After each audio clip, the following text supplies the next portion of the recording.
what we're filming here today, what we're recording here today, is my retreat called The Essence of Christian Mysticism. Now, the reason that we're filming this, I've been giving this retreat for about 27 years now. And it's pretty obvious my time is getting up here. And so and I want to tell you where we are and how we came about this taping of this retreat. First of all, many people have asked if we could do this and would do this, which would save them money coming from my retreats, because they fly in from all over the United States, sometimes from Europe or Asia, and it would be even cheaper for them to buy some videotape of this. So this is one of the reasons we're doing it. And I want to tell you who's been after me for several years to do this is where I'm sitting now in this church called the Church of Conscious Harmony, and located in Austin, Texas.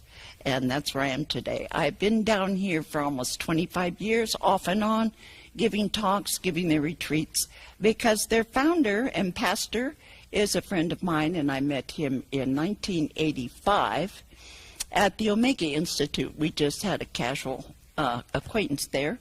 And then he started this extraordinary church, extraordinary community.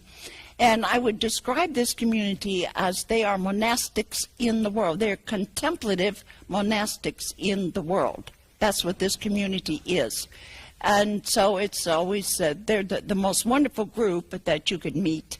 And, of course, they have been very generous to me and helpful to me.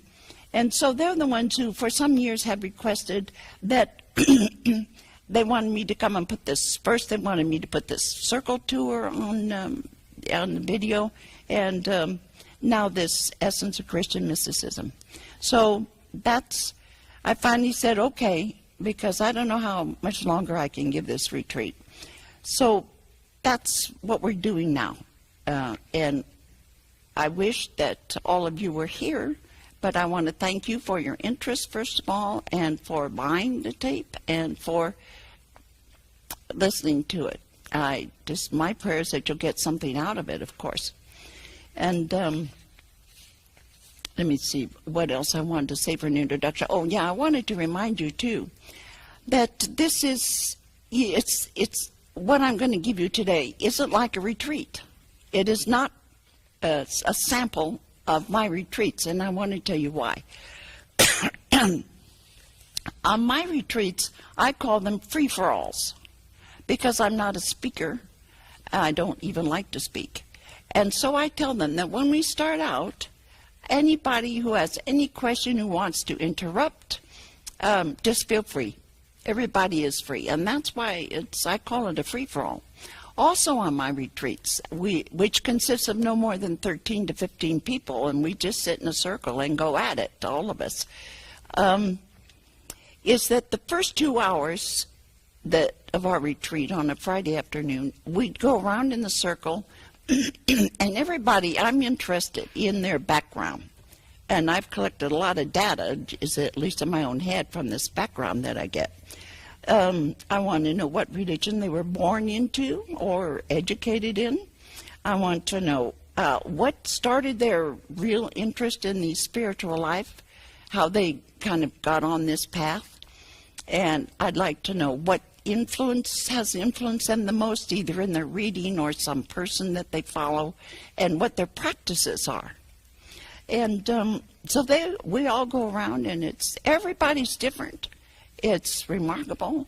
And we're talking about probably several thousand people now that I have gotten all this data from. And I want to tell you that I'm going to give you some of the data.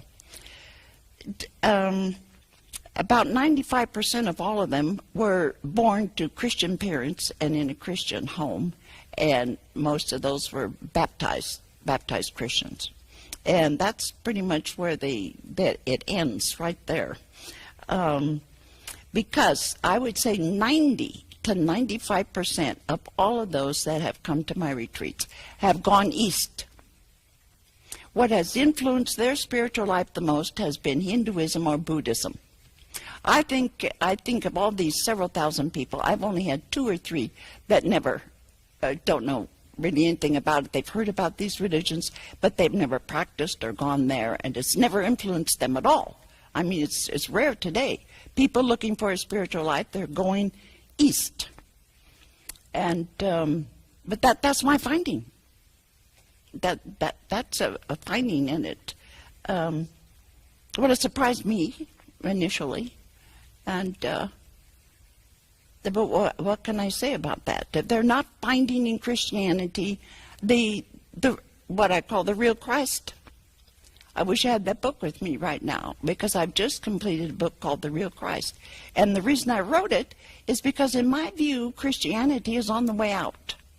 It has become nothing more than a Jesus cult, and that's not Christianity. So, but that's more or less in retrospect. It's what I've learned from these retreats and these people, that Christianity is not giving them. And this is some of the things that they carry away from this retreat here, is really the truth and the depths of Christianity. It really is the most mystical of all religions, and I think you will agree when we're through here why I say that. So anyway, when you people get your, if you ever see this video here, it will come with some papers here, with 6 sheets of papers here. And these are notes that I try to follow. The reason that I hand them out to people is because we get so off the track all the time, people bringing up different things, and of course I'm always throwing in different things, and we don't stick with this at all. This is why, but this is what I consider the meat of the thing, and that's what I want you to get. So you will come with these papers. Now, the first paper, we're going to go over our definition of what I mean by the essence of Christian mysticism. And the second paper, you can just read it. I'm not even going to go over it now. It's called The Unique Characteristics, How Christian Mysticism is Different from Any Other Type of Mysticism. And I list those here. Then the next sheet, we're going over the Trinity at great lengths here, because that's the heart of Christianity. And if you will never understand Christ if you don't really get the Trinity down. If you don't really know that Trinity, you'll never know the real Christ, ever.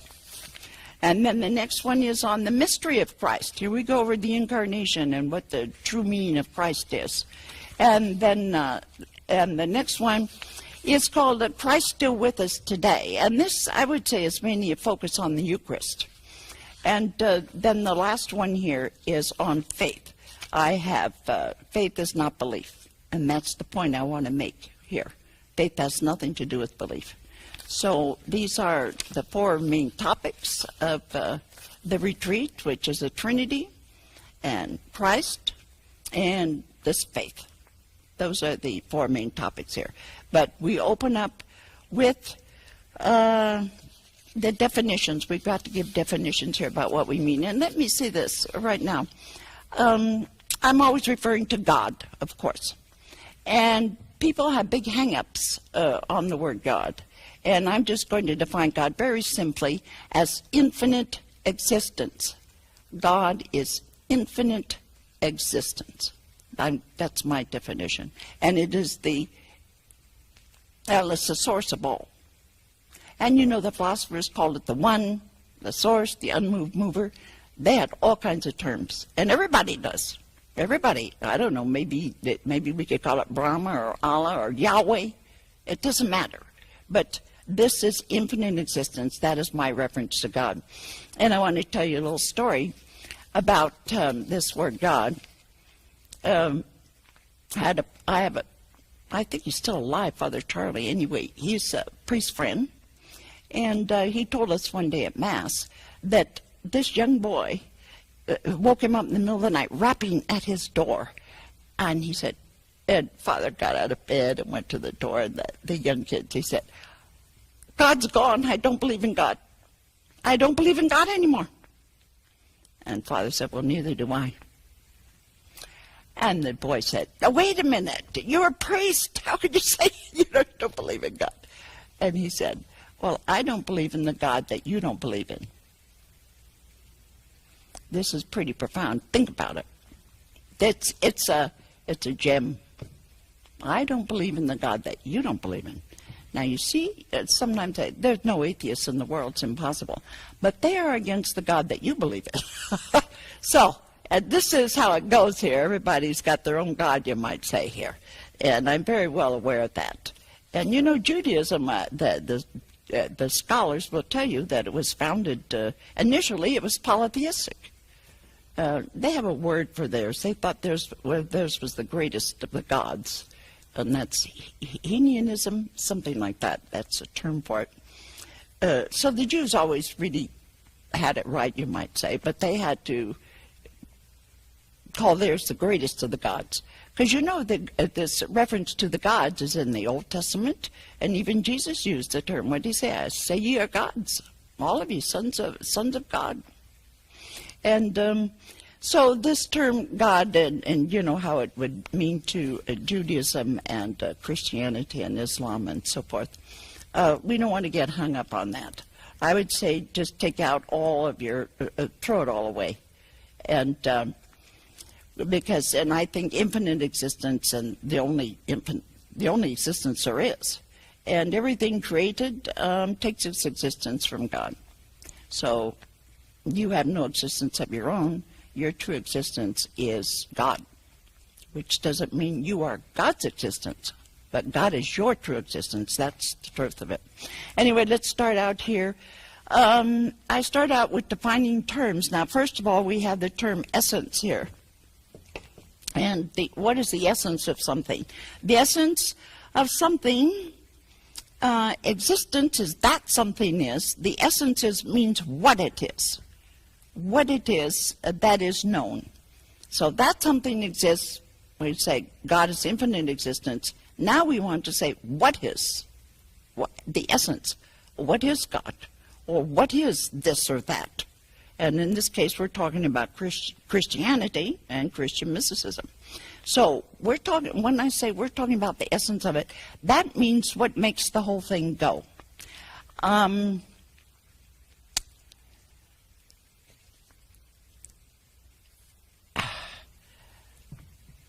Now, the essence, this is what I want to make very clear when we talk about the reasons I call it the essence, because we're not interested in anybody's spirituality. Are you with me? I don't care, John the Cross, St. Teresa, whoever, you name it. We're not interested in their spirituality. We're interested in what the essence of their spirituality. Do you get the difference? I hope that you understand the difference. We're not here talking about anybody's particular spirituality.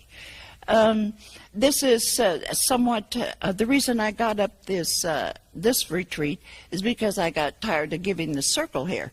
And you know, there's not a whole lot in this circle here that really shows up the essence of Christian mysticism. It is, but this is how it's lived. This is the experiential aspect of it.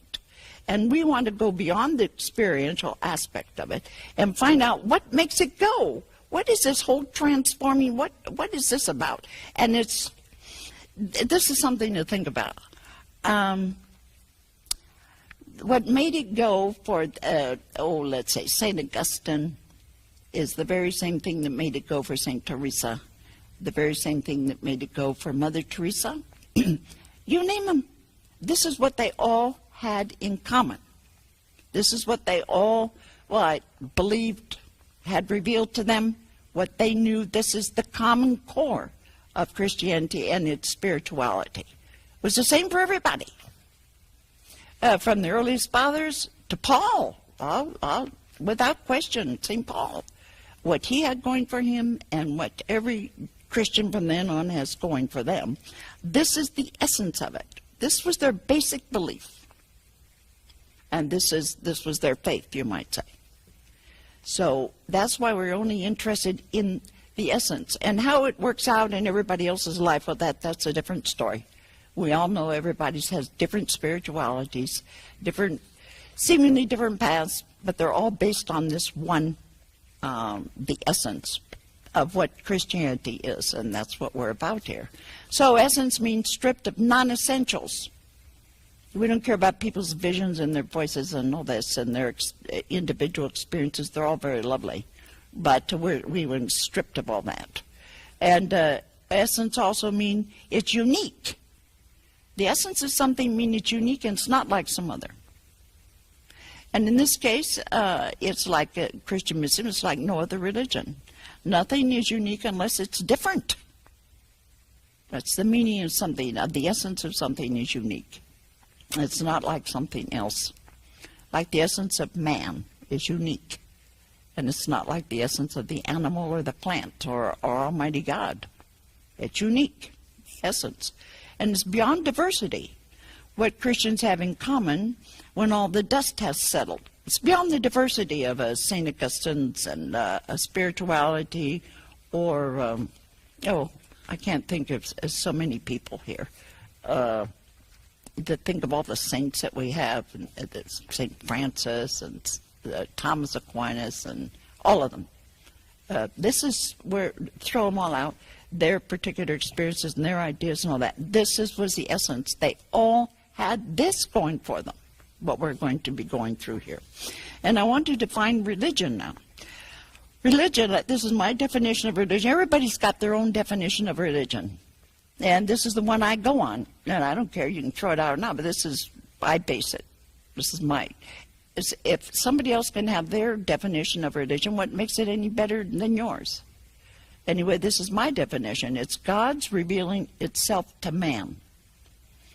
There can be diverse revelations, though. There isn't just one revelation of God. But what constitutes a religion? It's founded on God's revelation of itself to man. Every religion is founded on that. And this is, I just have some notes down here you can read. A man includes everything lower than himself, but not what is higher than himself.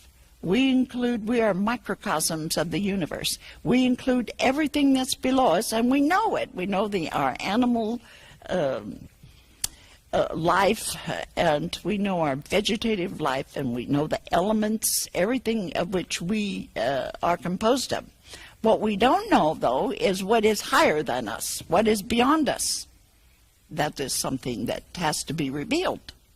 Everything else we can know in the universe.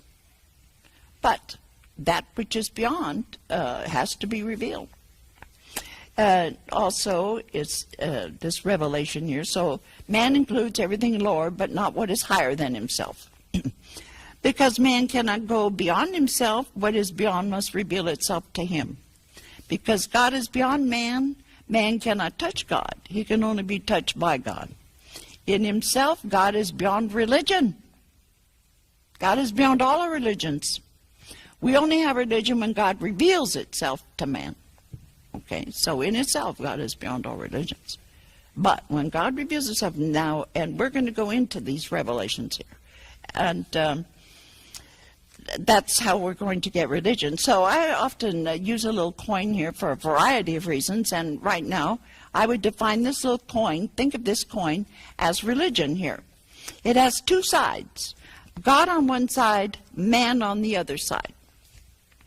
Okay, God's side is revelation. And man's side, receiving this revelation here. This is God revealing himself to man to this side. And this side is mysticism. Mysticism is receiving that revelation of God. It's beyond you. It's outside you. This is receiving the revelation. So the human side is mysticism. The divine side, well, that is God. So, on God's side, revelation, God is that which is revealed. On man's side, mysticism deals with that which is revealed.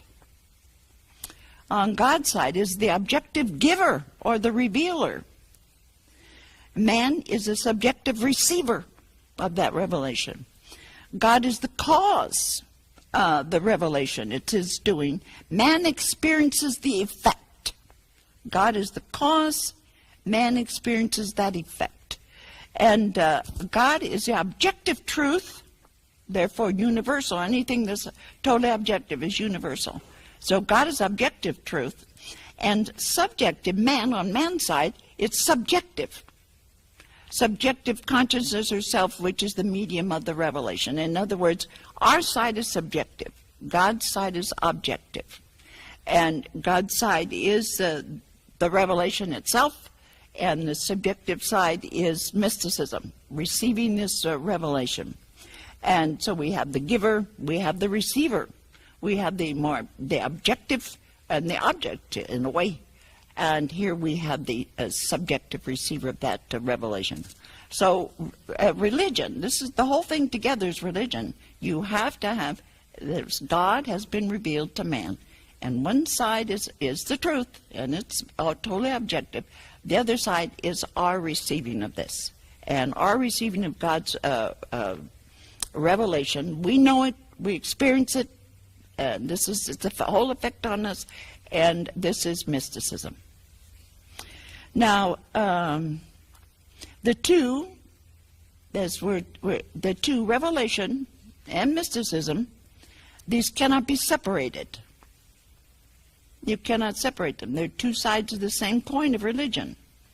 The problem with religion, it becomes all just in your head, a belief or something. But we're talking about authentic mysticism, to receive that, to have that personal effect of that whole revelation on yourself. This is mysticism. You cannot have religion without mysticism, without the subjective receiver. Other than that, you just have theory. You have a bunch of beliefs. But this is the man's experience of God. And that is that's the mystical aspect of our religion here. So revelation as mystical experience is pre-reflective. Now, get this, please. I'm going to repeat that.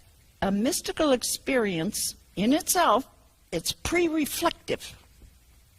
In other words, it's a knowing in itself, but it's not intellectual knowing. It has nothing to do with the intellect at all. Revelation doesn't even hit the intellect. It's beyond the intellect. So, mystical experience then is pre-reflective. It's before, it has nothing to do with your own self-reflection or anything. This is really going to hit you. And as understood, this is, number one, is pre-reflective. Two, as understood, however, it is theology, which is reflective. So, you have mysticism, which is pre-reflective. Do you understand the difference between, it's not reflective, it doesn't come from your head at all. But then we have this thing called theology, which is reflective. This is reflecting on that revelation. So do you get the difference between mysticism and theology? Theology is just reflective. It's intellectual. That's what I mean by reflective. Whereas intellectual is non-reflective. Okay. So in Christianity, contemplation is also called mystical theology, which means it's experiential. Experiential. And that's the Father's definition of a contemplation, believe it or not. Another term for it was mystical theology. And what they meant was experiential theology, as opposed to just plain rational or what we call scholastic theology. Okay, so what the revelation is determines the religion and the mysticism. Whatever that revelation is going to determine what religion that is and what its mysticism is. Okay. Now, different religions have different revelations. Christianity, because of the Trinity, well, we'll talk about that. It includes them all. No authentic revelation of God can ever be done away with. We just have to keep going. In other words, a genuine revelation of God isn't, say that you have several different revelations of God. One doesn't do away with the other. Are you with me? They're all the truth. It's the truth. And what I find missing in this is, and I'm getting ahead of myself here. It says the problem here, because revelation is received on man's own ground and in his own human terms, we can only speak of God analogously. Well, this is a theological saying here. And this is something we should always keep in mind, that when we refer to God, it's always analogical.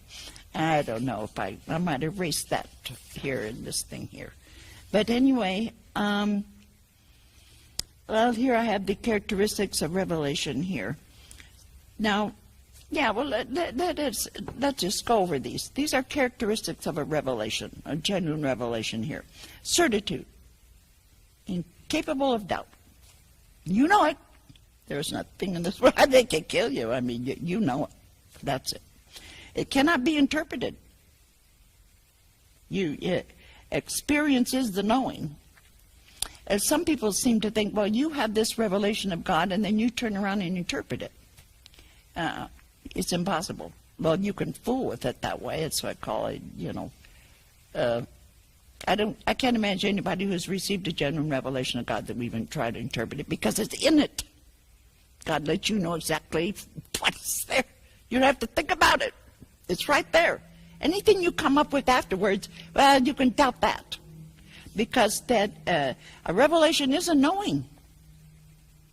You don't have to sit back and say, well, now what was that about? Of course, we'll look back on that all our life. It meant so much to us. And we can see its importance later on in our life. But, brother, you know what you know right then and there. And we'll talk about that. We'll be getting to that. It does not rely, revelation does not rely on anybody's interpretation, which is always subjective guesswork, taken from some cultural or intellectual perspective. Number 3, we're talking about the characteristic now of revelation. Number 3, interpretation is mythical and divisive. Different sects all have different interpretations, while revelation is unifying. That which is there's that one, and that revelation is unifying. People who know that, they're unified. A universal truth. In other words, there is no revelation that is not a universal truth. God cannot reveal what is not true. So this is true for everybody, regardless. Genuine revelation is a truth that we otherwise do not know, cannot know.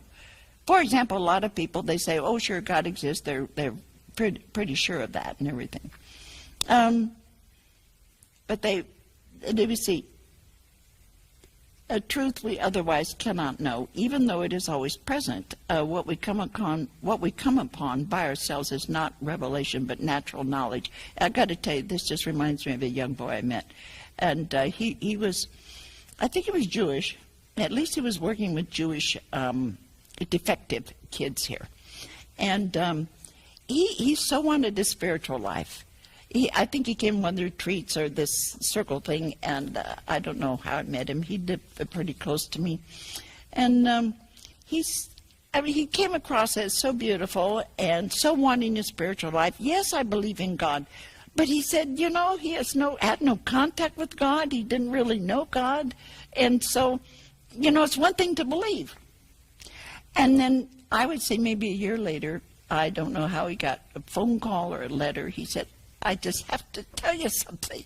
And I said, well, okay, come on up. And he did. And he sat there in that chair in my living room. And he said, guess what happened? And he just said, he's maybe 21, 22. And he said, I don't know what he told me what he was doing at the time there. But he said, all of a sudden, he said there was this over his head, this glorious, wonderful light. And he just looked up, and it just threw him. And he said, you know what? He said, it didn't say anything. There was nothing like that. And he said, but it was as if God was saying to me, I exist. Yes, I exist. And I thought that was, and he was just absolutely ecstatic. It was the biggest thing in his life. And that's it. In other words, he believed it. Now he knew it. Now he was just overwhelmed with that. It was, I always remember that because it's so beautiful. But he said, God didn't say anything. And here I thought of Moses, too. It was as if God said to him, God doesn't talk. God doesn't say anything. But it goes to show you how what you're supposed to know is in the revelation itself. It's not something you can figure out afterwards. And it was as if God even said to Moses, I exist. And so when Moses said, well, how am I going to tell other people about you, Well, Moses just went out and said, God is who God is. That's all he could say. Like I am. One of these, I am who I am. Something like that. These are all human words. These are us trying to put into what you learned from the revelation. They somehow, when people say, well, what did you find out? Well, not like this young boy said. It was as if God said to me, here I am. I exist. It was just so beautiful, like saying, here I am, and I exist. That would just, I think that's very beautiful. But that was a real revelation here. That was a real revelation here. And so this young boy, he had a very mystical experience there, and it'll last him the rest of his life. That's something else about revelation I don't bring in here. It isn't something like a passing experience that comes and goes. We got a lot of those in the spiritual life of that. This is something that stays with you. It makes you. It changes you. It's very transforming. It is, you never get over it. It has meaning to the day you die. It's everything. Whether it's one or a number of revelations, whatever that. But this is real revelation.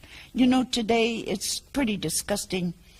And when I read about these lives of the saints, and they're always talking about their revelation, I'm telling you, those are all paranormal experiences. I don't call any of them revelation. Zilch. They should be banned. And to call those revelation? And that, I don't read any of those anyway, and I never did like them. They were all sickening to me, even as a child. But I've heard, you can't help but hear about some things. Recently, the church canonized some gal, and I know one of the brothers of the monastery said, you got to read her life, or something like this. Well, I never got through with it. But it's nothing but a bunch of paranormal experiences. And the only thing I read that had any meaning to me is she said that she went through her whole life doubting that this was from God or not. I'm telling you, a real revelation, there's no doubt. I mean, this kind of thing. And, of course, all those revealed to her silly stuff. And, I remember as a kid reading Catherine of Siena and all her revelations. Well, that's what you'll learn in your first grade in school, but enough I knew there. And she paced back and forth, and she couldn't write. I guess she couldn't read, I don't know. But people would take this down, Well, I was going to say, it kind of reminds me of Muhammad. People took down what this. Well, I'm not going to go there. I don't want to get killed to say anything against Muhammad here. But anyway, we had this, the sixth one. This revelation it's a totally other dimension of existence. It's something you cannot imagine. It exists in a totally different dimension of existence. It's not sensory or intellectual. It's not of consciousness. Consciousness, it may be its medium, but that's not the revelation itself. The revelation, this is number 7 here, is not given in the form of propositions or dogmatic statements naturally, which are only human articulations of revelation. They're secondary. And it's an event that affects a definitive change. A definitive change. Okay, so mysticism defined now, we're defining it, is a subjective reception of God's revelation. That is mysticism. Ism means path. So something's mystical, but ism means path. And we're going to find out every revelation God reveals the path there, because that's your goal, isn't it? This revelation, whatever is given here, you want it. That's your goal. You want to know that and to be more intimate with that. You want to see that again. You want to devote your whole life to that. And there's the path. You find the path. It'll be there. And in the strict sense, there is no such thing as a Christian mysticism, because Christianity is mysticism. This is our revelation, and whether the Trinity in Christ, and this is our reception of that, our knowledge of that, to receive that whole revelation. That is mysticism. So Christianity, it's a revealed religion, and I say all religions are. Any authentic religion is revealed. It has to be. Otherwise, It's not a religion. And it's based on a particular revelation of God. And so I say that in the strict sense there's no such thing as Christianism, because Christianity is mysticism. The revelation is the goal to be realized. If Christ is revealed, that's the goal to be realized. Nothing less than this ultimate goal can satisfy. No lesser revelation, experience, or state, or anything. Different revelations and religions have different goals. Because of its lofty revelation, Christianity is the most difficult and challenging of mystical religions, and we'll see why. It's the most challenging, the most difficult, and that's because of the high order, you might say, of its revelation here. We're going to Trinity first and foremost, everything. Because of its lofty revelation, the Trinity namely, we have to keep going and can never settle for any lesser revelation. Okay. Now, there's two major errors, and I'm going to go over these different revelations of these different of God. And but before we get there, there's something I want to explain to you. There's two major errors, and this is what I've noticed in the reading and that people have. When we try to separate the two sides of the coin here, and you're going to, we get opposite errors. The first error is saying religion is accidental to mysticism. And the second error is saying mysticism is accidental to religion. Now, for example, you know, being raised a Catholic, well, mysticism was something apart. Are you with me? This was, here you have real Christianity, and then over here you've got these mystics. And so they separate them. Christianity has a tendency, not the Eastern Orthodox Church, but at least our whole Western Christianity has separated, like mysticism is over here and your religion's over here. And that's totally wrong. And then you have other people who will say that, well, they'll say the same thing, but they will say mysticism is what's common to all, and religions are just the different cultural ways of understanding that revelation. And let's put it this way. So the first error, let's go with the first error. Religion is accidental to mysticism. Religion is just unnecessary. Are you with me? Religion's unnecessary. All that matters is mysticism, is that revelation. Okay, so religion is unnecessary. Okay, mysticism, or the experience, this revelation of God to us, is all that matters. So this is the idea that there are many religions, but only one mysticism. Thus, if we eliminate religion, mysticism remains. We'll always have mysticism, but we don't need all these religions here. This is the usual view of Evelyn Underhill, of all the New Agers, the Eastern religions. You know, I like that Ramakrishna guy, but, and he said, oh, well, all religions are the same. He had it wrong. Two, mysticism, they'll say, is a common pool of human experience that underlies all religions. Mysticism underlies all religions. And remember how we defined mysticism. It's just our subjective experience of this. I hope this is staying on okay. You got this? All right. We're okay? You can hear the sound back there? Okay. Is that okay? Can you get the sound? Okay. All right. No problem. Many religions, but one mysticism. Okay, mysticism is a common pool of human experience that underlies all religions. Regardless of religion, we all have the same experiences, more or less. This is a psychological view. This is called Jung's collective unconscious here, where we've all got in our brains these archetypes, these mythological things, and this is what we experience. In other words, just these things popping up. And you have here different religions are just different conceptual paradigms. That's all they are. Only difference is semantic, interpretive, cultural, idiosyncratic, a scheme into which we drop our experiences here. Now, I want to show you, I just want to say that that is totally false here. Now, let us pretend here that this is your common pool, this water in here is your common pool of mysticism. Call that mysticism here. Now, here comes this fellow, and let's say he's Jewish, and he's got his cultural background, he's got his belief system, he's got his whole paradigm down, Judaism we call it, and he sticks his, and he has a mystical experience of God. Okay, now they're going to call this Jewish mysticism. Okay, but look, you just have the one mysticism there. But now he's interpreted this, he's got his whole understanding of this, that's Judaism. Now let's take all our nature religions here. That's another one. So now he has his whole paradigm of God and nature and so forth, and so he sticks his, well, there, he's had his experience that that's God. That he knows how to interpret and understand that. And now we're going to take Hinduism. They have their own paradigm, their own view, and everything else.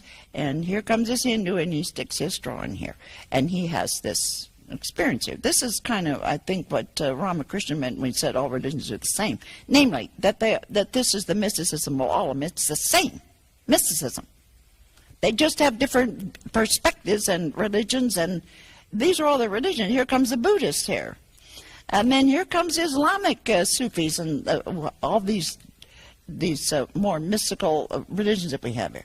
Okay, and here comes Christianity now. Now, do you think, now we're all supposed to have, according to this view, that religion is irrelevant, and all that matters is this mysticism, is people's experience here, that there's just this one mysticism, and everybody has this experience here, but how they interpret it, how they see it, it makes for different religions. Oh, I hope I've tried to make this clear here. But I want to tell you that as a Christian, dipping into this thing here, I didn't find what the Jewish guy felt. I didn't find what the Hindu got. I didn't find what the Buddhist got. They've all got their own here. This just isn't the way it works. How can I wish I could, there's no such thing as this common mysticism underneath here. The Judaism based its religion on its understanding of its revelation of Yahweh. And Islam based it on its understanding of Allah, whatever this is. And then Hinduism based its, where Hinduism came from was what God revealed to it here. In other words, the religion is the essence of the thing. What some Hindu experiences, that's fine. He may not experience what that his own particular religion gives him. Who knows? God has different revelations. So what can vary here? What can vary here is not the religions. It's the particular revelation.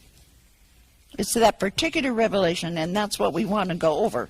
Now, are these particular revelations of God to show how these are all very different and that they constitute different religions. All these revelations of God are true, but they're going to make for different religions and different paths, different goals. And but just briefly, I wanted to go over that the second part of this error here. Mysticism is accidental to religion. In other words, you can have all this stuff here, all your paradigms and your beliefs and everything else, and you don't need this. And that also is erroneous here. You only need scripture. Here you go. Here are these guys. You only need scripture. You need dogma, doctrines, theology. No need to live it. Just believe it. Religion is a common pool of human concepts, ideas, images, and myths, a product of the collective unconscious. We've already gone over that. As I both are false, you cannot split the coin in two. Wherever you have this authentic revelation of God, you have mysticism. And it's a particular revelation, which is what we're going to go over right now. Mysticism is not an addition to religion, but one side of it. Can be no objective revelation without a subjective receiver. There has never been a religion without mysticism. There's never been one. Okay, so then we went into the characteristics of Christian mysticism, and I'm going to leave that. Let me see if there's anything important at the bottom of this page here. Our journey recapitulates the whole history. Well, this is pretty good. I'll go over that later. Okay, now here we want to go over the God's different revelations here. That God has 3 major revelations to man. There's only 3. All revelations of God will fit into these 3. Every religion fits into these 3 different revelations that we have of God. So, and I didn't know how else to, don't get messed up on size here. Anyway, let's say this is one revelation of God. And that's the first revelation of God to man is in nature. God's first revelation to man is God in nature. And many different experiences of this. To see God in nature is the revelation, and to know that. And we've got all kinds. Of course, my favorite, of course, is Heraclitus's in the 6th century BC. And what did he call this God in nature? He called it the Logos. That's the name he gave it. This is the intelligence that's running the show. This is what makes everything what it is. It is the cause of flukes and impermanence. It's a moving, tremendous thing. The Stoics called it fire, and Heraclitus called it fire too. But this is God's omnipresence in creation. This is omnipresent in creation here. And I can't help but think, I think of the Tao. They saw this God flowing through everything. That's the meaning of the Tao, I believe. And of course, think of our native Indians. They saw the spirit that was there. They saw this. We can think of all our nature religions. They're really very beautiful if you have the right view of them. And this is God's revelation to man in nature and through nature. And I'll tell you, there are hundreds of experiences you can have of God in nature. And I used to be able as a kid just to sink into that. And when I was able to sink into it, what I learned there, you know, an experience is only as good as what you learn from it. And what I learned there, I was sure everything in existence dwells in this wonderful, I'd call it happy, just floating happily in its existence here. Because man isn't, he's so bogged down with stuff here. But if you can get out of that, this is that nature's in good shape. It's happy. And this is its dwelling in this beautiful Logos here. And that's its intelligence. And of course we have, you'll see this in Christianity coming up too here. Now there's another revelation, totally different revelation of God. And this is God within yourself. God inside. This is God outside, strictly speaking, although God flows us too. God is in every, united to every cell of our body too. But this is pinpointing. You, for example, you go out in nature and you can't point to this Logos. You can't point to it. You know, it's everywhere. It's how you can't point to it. It's everywhere. And somewhat more impersonal. We love it. We know it. And I don't know, for me, well, I'm not going to go into that. But anyway, this now is God within us. So, and we tend to think of this as a spirit, this infusion, this something in the center of our being here. This is God immanent, God outside, God immanent within us. And this is very, very personal, and that's because we're persons. And it's personal for other reasons too, because this is really that transformer. And now I tend to think that the major religion based on this God within would be Hinduism. There's always seeking this. You don't see them out there too much in nature, and wait till we get to the next one, they're not there either. So this is the particular focus, is God within. And of course we're all familiar with that. So that is, but this, what I want you to see is this different revelation. Am I with me? Very different. Totally different. Both are God. And then we have this other revelation here. This is God, utterly transcendent to the other two. This is God not in nature, God not in yourself, has nothing to do with yourself. This is God beyond yourself and nature, beyond everything, utterly transcendent here. So we had the three. This is, now, you cannot name for me, and I challenge anybody to name for me any revelation of God they've ever heard of that does not fall into one of these.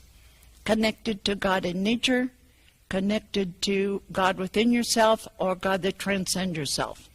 And we got all our religions in the world is one of these premised on one of these revelations of God. A whole lot on our nature religions and so forth. A thing of Hinduism, but you'll find God within in all our other... You know, once you see this all together, you spot it in everybody's religion as far as that goes. But they have their major revelation here. And, of course, we know that Judaism is utterly transcendent. I think Islam also utterly transcendent. But we're going to find out here that they're all interrelated. This is a one God, and they're all the same. Now, if you have these three revelations here, let me see.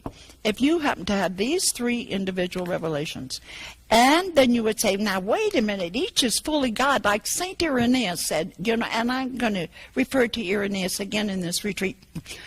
Irenaeus was one of our early fathers of the church, and he was born in the year 125. And he died in 202. And as early as that, though, he had the Trinity down pat. He had Christ down pat. All of Christianity should be based on Irenaeus' understanding of it. Of course, and he took his from Paul. And where he got his information was from St. John's disciple Polycarp. When people asked him where he got all this, he said from Polycarp, who was St. John's disciple. But anyway, this is coming right down the line from Irenaeus. And he said, each one of these is the fullness of God. Each one is the fullness of God. But this is the Trinity. This is the Trinity. And there's no other revelation. But I sometimes think the reason you don't recognize this Trinity is because you need to know all three of these first. And then when you see them together, suddenly you know the Trinity. And I'm telling you, it is the summation of all God's revelations to man. There is no revelation man that falls outside one of these three. And there are certain revelations I've seen that where the two come together. There's the two. You see both how one is the other. And then you will see how they're... But there's no end to the Trinity. And you know, each reveals the other. Because in the Trinity is not an I am or me and myself and I and this kind of stuff here. That's why none of them will say I am God. Because they each reveal the other. This is God and this is God, and you're just going to go around here. They each reveal one another because there is no self there. Just reveal. And where there's one, there's the other. You're just not going to have this one by itself here. But you have to see deeper. And this was my experience. When I wondered what was that in me that could see God and contemplate God and know God and really know that. And I got the answer, it is God. In other words, we're talking about the Trinity. It's a God in you that knows God transcendent. It's a God in you that knows God in nature. And then I asked, well, what is that in me that is one with God? And there's another thing. Of course, the answer I got there was Christ. That in you, that two together make Christ. But that in you that is one with God, that's God too. In other words, anything that I would ask, it was always God in you that knows God, God in you that sees God, and God in you that's even one with God. So, this is no place for us in here. But this is how the Trinity works. And I call the Trinity, now the Father's definition of the Trinity was God's triune, three modes of existence. This was the Father's, they all seemed to agree with this, they had other terms too, but they agreed that this was God's three modes, and by mode we mean how to, three modes of existence. And I call the Trinity, my term, I call the Trinity God's modus operandi. This is how God functions. This is it. And God has revealed all this to us. God cannot reveal anything to us that is a lie, that is not the truth. God cannot reveal anything to us that is not God. It'd be impossible. So this is, God has revealed itself to us in this manner here, as a Trinity here. And now this revelation here, let's talk about the goals. We're talking about different religions here. Now, for example, if you had this experience of God in nature, what would be your goal? What would be the goal here? To be one with it? To know it, to have that, once you've had that revelation, I mean, you want to have that all the time, be part of it. So this is your goal. It's not so much to be one with the tree out there or some hillside out there. It's to be one with this one. And this was the Stoics, who Heraclitus is the one who labeled this the Logos. And Stoicism in the 3rd century BC became a world religion. It was a world religion, becoming one with the Logos. Becoming one with the Logos.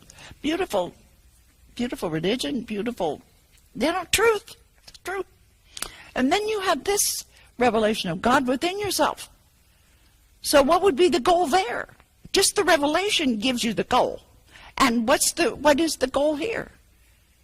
Well, once again, it really is to be one with this here, be in conformity with it, be in union with that, to know that better. I'm trying to think what else that goal would be. Oh, to be always aware of it, be always aware of God. In other words, this is going to tell you the goal, to be with that, to be aware of it, to be one with it, to partake in that, to know it ever better, to be eternally one with it. So that would be a goal of that religion. Now, what about this religion? This is so interesting to me here. This is God utterly transcendent. Not, well, here I am thinking of Judaism, and they do say that the Spirit is in all of nature, it's present and everything else here. But in itself, God is so transcendent in Judaism. God is just utterly, absolutely transcendent. It would be beneath God even to create something, which is why he had to create the Spirit and the Logos in order to create the world. Because that's just beneath God. God has something to do with this world here. So what would their goal be? Really think of this. If God is so utterly transcendent to you and you can't reach it, you know it exists. I mean, now what are you going to do? Well, you want to live according to what you think how you should live, if you can think about this. I don't know. All I'd say, I don't understand this, but you end up with a bunch of laws. You live by the law. Those laws that you believe are making you pleasing to God, the one with God, not one. Judaism doesn't believe in any oneness with God. So you're going to live by the law, and Islam is very much that way too. They have their laws, and although they have the Jews have their mystics too, and so does Islam. But we're just talking about these more fundamental Orthodox party line, you might say. And this is that God is so utterly transcendent, and that what you have to do, your way to live, is to obey these laws. In other words, you have to know God's in your life, but how can we say it? That's the goal. Now, I happen to know, I've talked to some Jewish people, the goal is to obey and live all these laws. And that to obey perfectly all those laws. And they say, how many? There are thousands of laws. There's something. How many? 613 laws. And I remember some Jewish, he was Hasidic too. I mean, they're pretty mystical, those Hasidic. I mean, they're wonderful people. And he said, Well, we've given up on anybody being able to do that perfectly in this life. Which means that, once they go to Sheol and after they die, they will still be before getting these laws to perfection. I don't know, I shouldn't talk about anybody else's religion, and so maybe we can just cut that, because I should not talk about other people's religion. I haven't lived it, I don't know it, and I've never really studied other people's religion anyway. But that is what I have to say. So anyway, don't think, first of all, and then we're going to start out pretty much here, I think, on the Trinity. Let me see if there's anything else here before. Maybe we'll have to take a cut and before we start out on the Trinity. I want to see if there's anything that I've forgotten here. The means of transmission, hand note, our journey recapitulates the whole history. Yeah. Oh, yeah, well, I'm just going to put this down. I had this down after the little doll illustration here. I said our journey, our spiritual journey, the Christian spiritual journey, recapitulates the whole history of God's revelation to man in the Trinity. We will know this whole Trinity. And in doing that, we recapitulate all God's revelations to man. We will find that out in our different stages and experiences in the Christian spiritual journey here. We need to integrate these three different revelations, namely God in nature, God in ourselves, and God beyond nature and ourselves. We have to also integrate, we have to know the oneness of the transcendent and the immanent and the economic Trinity, or God. That we'll get to that in a minute here. And the immanent Trinity or Godhead. So we're going to have to discover that. I'm trying to think what I have here. Yeah, to say something else. Now, well, I don't know if this is a place to bring it up or not, but these are God's revelations to man. So we're going to find out when we get to the Trinity. We have two sides of the paper. One is God immanent in it. First of all, it should be God revealed to us. This is what we know. This is the Trinity revealed to us. So we call this God ad extra. I mean, God outside itself, God revealing itself to somebody else, to somebody. But on the other side of the paper, we go over, and we have what we call God ad intra, God in itself, God immanent in itself. And this is what a lot of people try and tell you. Well, God's unknowable in itself. God is unknowable. God's whole essence and what God is unknowable. Now, wait a minute. If God revealed itself as this or this, how can you say God in itself is unknowable? How could God reveal this if God was not this? And people can say, well, that's the difference because this is how we see it. This is how we know God. But what about God in itself? Well, that's a good question. I mean, it's something for people really to question here. Would this mean that if God was a monad, could God reveal itself as this triad? Impossible. It's impossible. Each one reveals itself individually, so you could say that. But you got to see them together and how they function together. No, the God ad extra is really no different at all than God ad intra. God cannot reveal what God isn't. God's not going to reveal. We had this problem in some of the early church history saying that, well, that's how we know God. But how about God in itself? How do we know? Well, because God cannot reveal what God is not. And if God is revealed, now here we're going to, another neat thing about the Irenaeus noticed. He's the one that kind of called the distinction between God ad intra and God ad extra. And he said, well, he said ad intra is God's knowing, God's wisdom, God's omniscience. And God ad extra is our cosmic. This is God in his more cosmic course. Today we call this the cosmic Christ. But this is God's existential oneness with creation.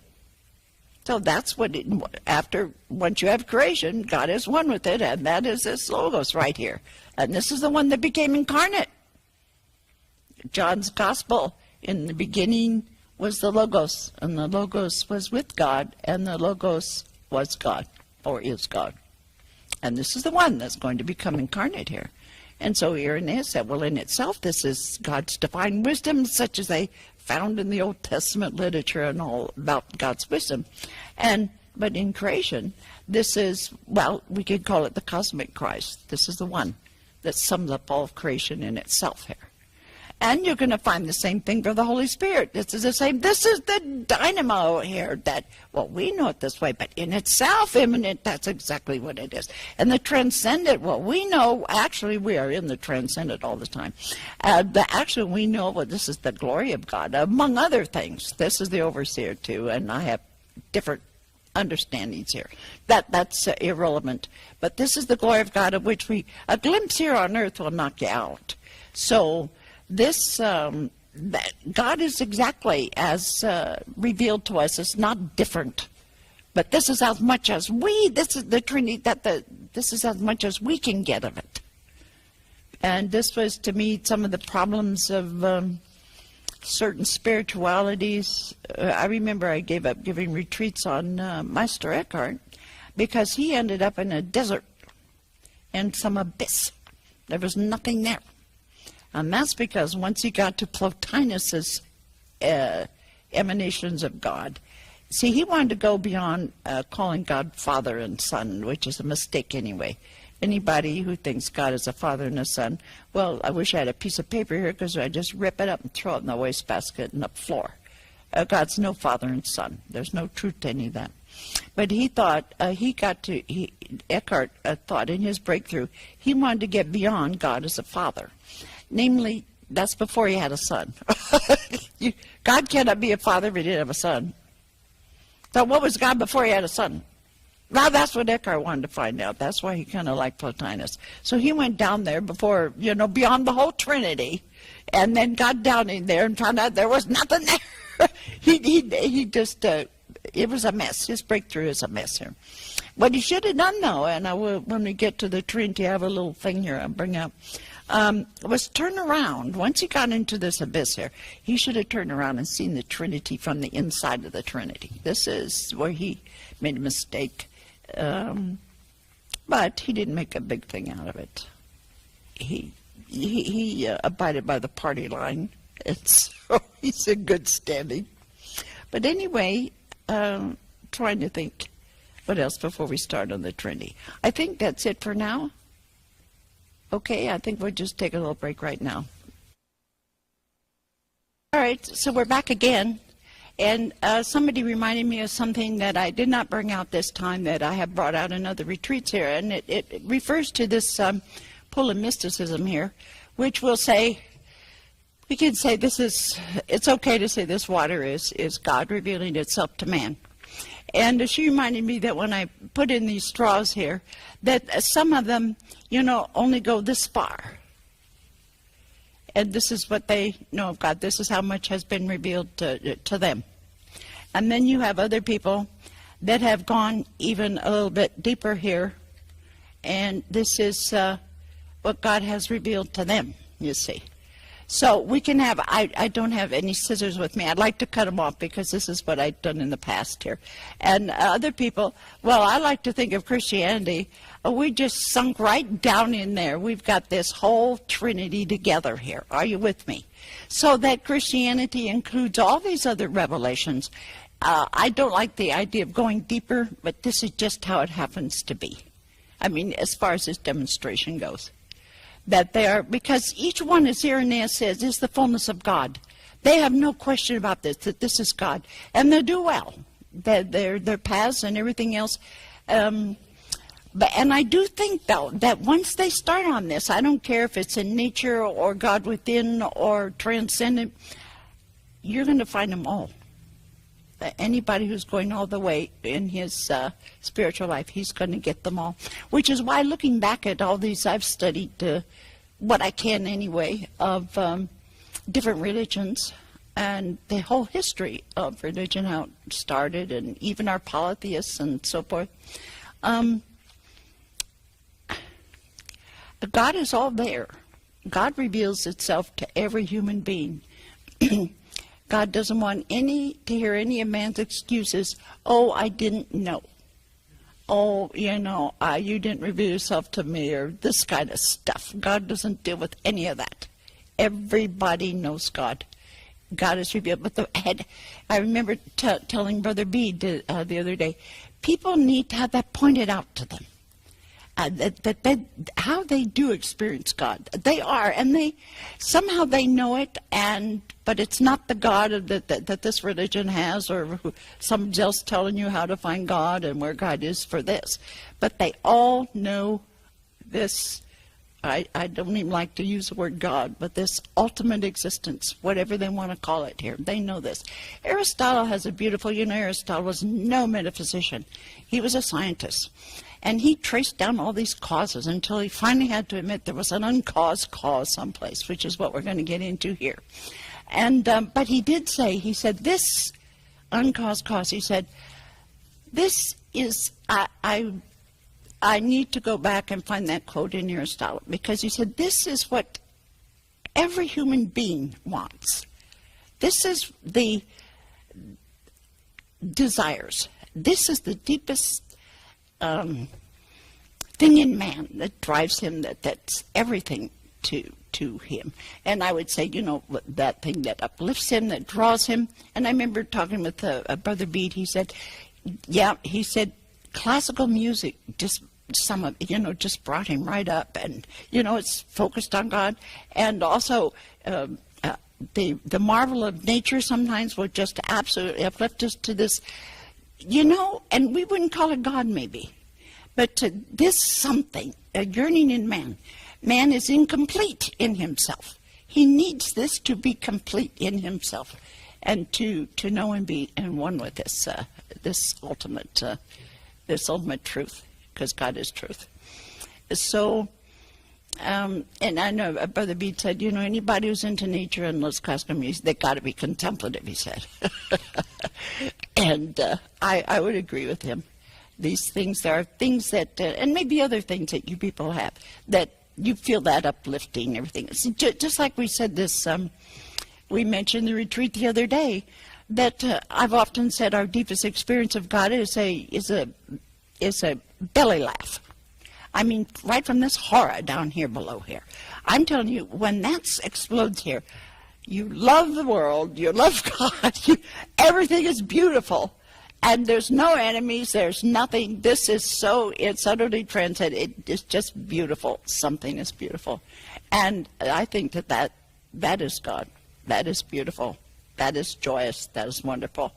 God is laughter. I experienced that as a 7-year-old. Suddenly this thing laughing in me.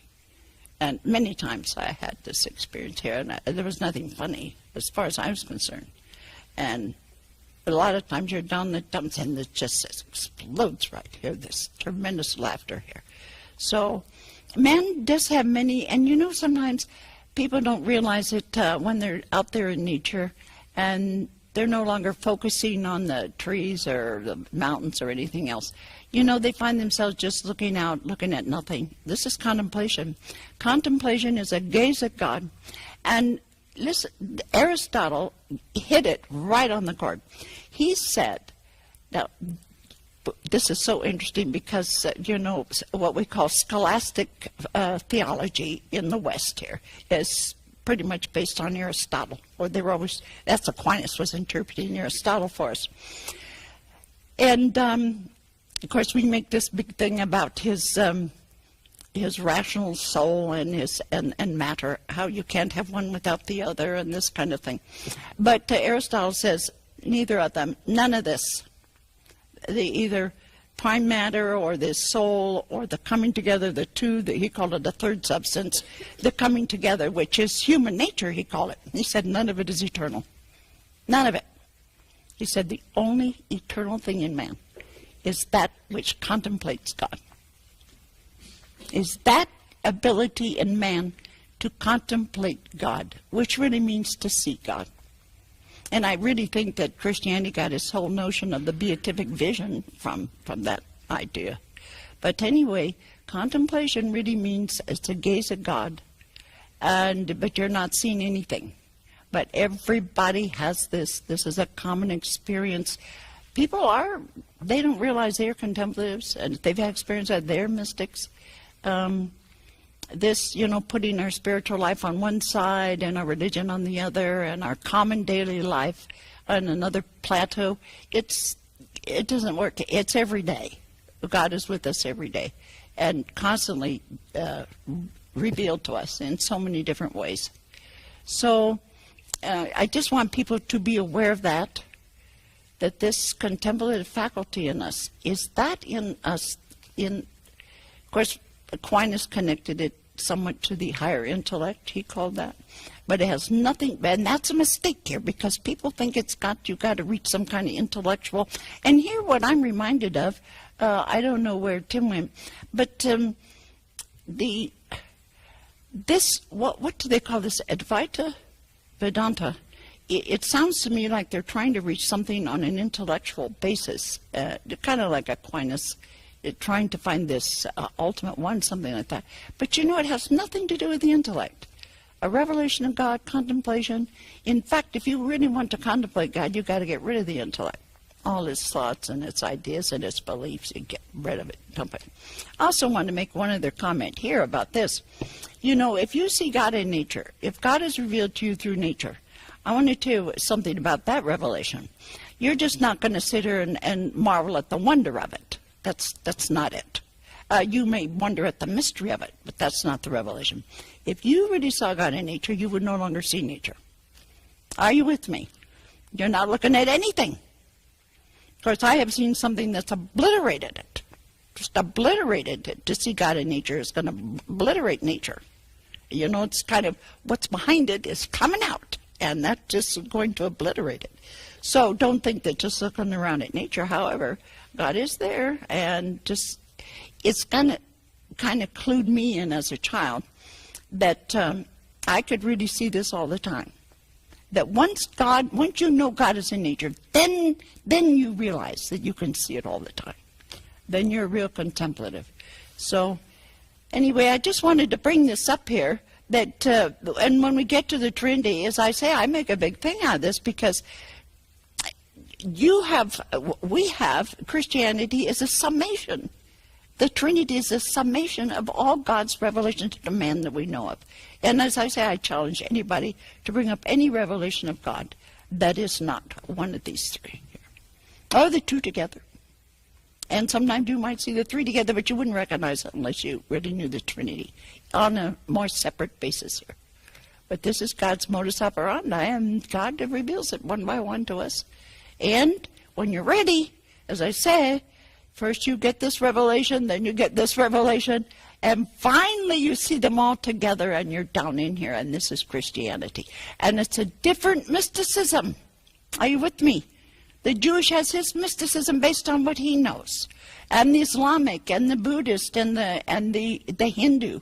But this is Christianity. This is the essence of Christianity, is that revelation of that Trinity that has them all. So we cannot be content just with God within us, can we? We cannot be content just with God utterly transcendent to us. And we cannot be content with just God in nature. We got to see all that together. Then you've seen the fullness of God's revelation. And then we're really ready for Christ. Then we're really ready for Christ. So, because Christ, you know what? Christ doesn't have any meaning to man unless you know God first. Because Christ answers the question, what am I to God? What are we to God? Do we have any eternal oneness with God? Because so God exists. And we die, and God goes right on without us. They're not going to feel that. But why would God reveal itself to us? That was my question as a kid. Why would God bother to reveal itself to us if we had nothing eternal about us? Why would God bother? And I thought, there's got to be something here that I'm not getting. Because, look, in all my revelations of God, I want to tell you something here. And I knew these many different, this whole thing here was familiar, like the back of my hand at the age of 15. It's like the back of my hand. But then suddenly I realized that there was nothing in this that addressed me, you know, that included me, or any eternal oneness with it. No eternal life with it. And so I thought, well, you know, so I'm here today. Creation is wonderful and marvelous. It's here today, gone tomorrow. And do we have any, and you know, my concern wasn't just for myself. It's because I so love nature. I love nature out there. And I thought, if nature's saved, then I don't want to be saved. You know, if there's like deers and dogs in heaven, then I don't want to go there either. So this is, I was concerned about all of nature because I saw God in it, and I loved it. And I know that I was part of it, and yet there was nothing in these revelations that spoke to me about any eternal oneness with God. You can have all these revelations, and like Judaism here, they do not believe in man's eternal oneness with God. So here you have these different revelations, and of course they can't, the God within, let's say Hinduism, they just say, oh, everything's God anyway. So you just have to realize it, something like that. And so, I don't know, I don't know about this. Well, yeah, they definitely, the Logos thought they could be one with God. Absolutely. You could be one with us eternally. But you had to be consumed in this Logos, this fire. But anyway, I just want you to that's something that I missed, showing the different lengths here and how some have this revelation. They're a little different, and Christianity just gets sunk right down in there, which is why it's the most. But we can't stop it here. We can't stop here, and we can't stop here. These are not our goals: being one with nature, being one with God in nature, or being one with God in ourselves, or being one with the transcendent. We can't stop there. We have to see all this here as one, and then we really begin to see how all this works out for our own transformation. This whole Trinity is working for our transformation, not just one of them. They're all right there, and we have to recognize that, and we were called to recognize that. But anyway, now Christianity is found. I want to make a big deal out of this monotheism business. And I have just written a little thing here. This says monotheism. And on the top here, this says the uncreated. Down here is the created. Christianity is founded on monotheism. And it just doesn't mean, one God, like there's many gods and there's just one better one and this kind of thing here. God, the uncreated, is eternal existence. Infinite, eternal existence. And this is created existence. And nothing in creation has any existence of its own. It's all borrowed. We call it a contingent existence. Nobody even asked to exist, much less are they their own existence. God is your true existence, which doesn't mean that you're God's existence. You are not eternal existence, even though God is your existence. Now, I want to make that very clear. God is your existence. And you know who says this very well? During my retreats, I have readings during the meals. And one of the readings that I picked to read during everybody's, when we're having dinner and that, is this anonymous author. Yeah, all of you might have heard of this Cloud of Unknowing. He wrote that. But he also wrote another book that's even better, I think, and that is his book of Privy Council. And he's just writing to somebody about their spiritual life. And he's the one who brings out. And he says, definitely. Of course, he's all for you got to have a sense of your own being, because first you have to have a sense of your own being, and then you will have a sense of God's being, because it's the same. You understand? It's the same. First, you have to realize that your own being. But then as you get into the spiritual life, what you're aiming for is that God is your being. So your sense of being is really your sense of God's being. Oh, he brings us out beautifully. And, of course, I skipped part of it, all that austerity, ascetic stuff, but I go from the first of his to the last here, just to bring out this point of how we do experience God. First, our own being, and then you will expect it, the more you know God, that God is your true being. And that's true. But he also says that God is your true being, but you are not God's being. You are not uncreated. You are not infinite existence. This is God's being. And anyway, so we go right along. Now, this is Judaism, that this monotheism there's just one ultimate. And all the philosophers came upon this too. This isn't just Judaism. This is Plato's one. This is Aristotle's uncaused cause, unmoved mover. And this is the logos too for the Stoics and for Heraclitus, and they had it all down, the source, and they had all kinds of different names for it. Few people realize that at the time of Christ, or when Christ was revealed to us, that already the Gentiles, they say at the time of Christ, now I have read this, that there were thousands of religious sects, S-E-C-T-S, sects, around, all seeking oneness with God. All seeking oneness. Now, these were eclectic, based on, they had a philosophical basis based on, well, they say Pythagoras, but the only thing Pythagoras ever contributed, well, he was somewhat of a metaphysician, but he contributed the more monastic state of life, believe it or not. They lived together in Pythagoras' a day. Is in the 6th century BC, something like that, as a community, all seeking this one here. And so that's the only Pythagorean thing I can find out, that living in a community, these people getting together. And, of course, Platonism. Platonism was huge. They were all Platonists, these people. And Stoicism, at that time, was called a world religion. It was a world religion. In fact, so close to that is Christianity that is reported, and I've done the research on this, is reported that to go from Stoicism to Christianity was just a step. It was nothing but a step.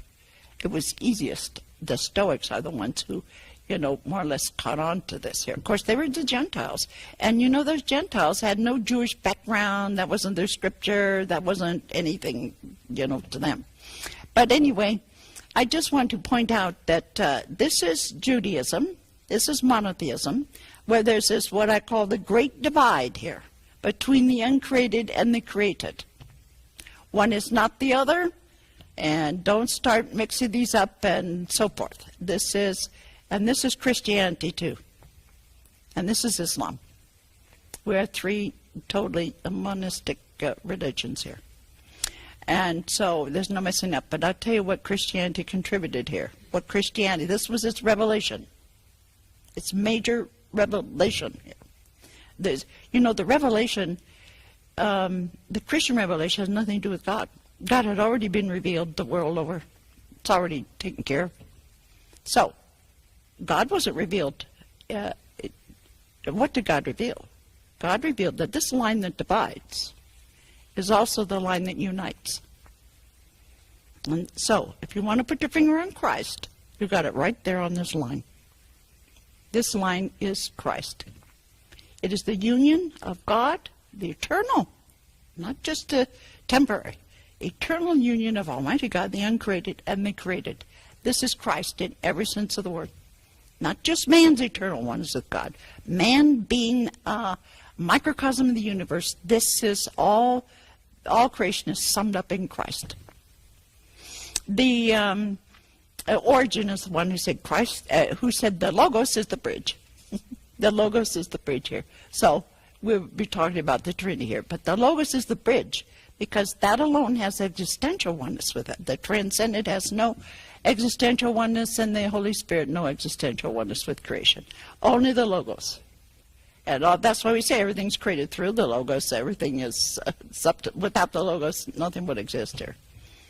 So this is just remember that. We are monotheists. And Christ is the line that, well, you could say that divides and yet unites.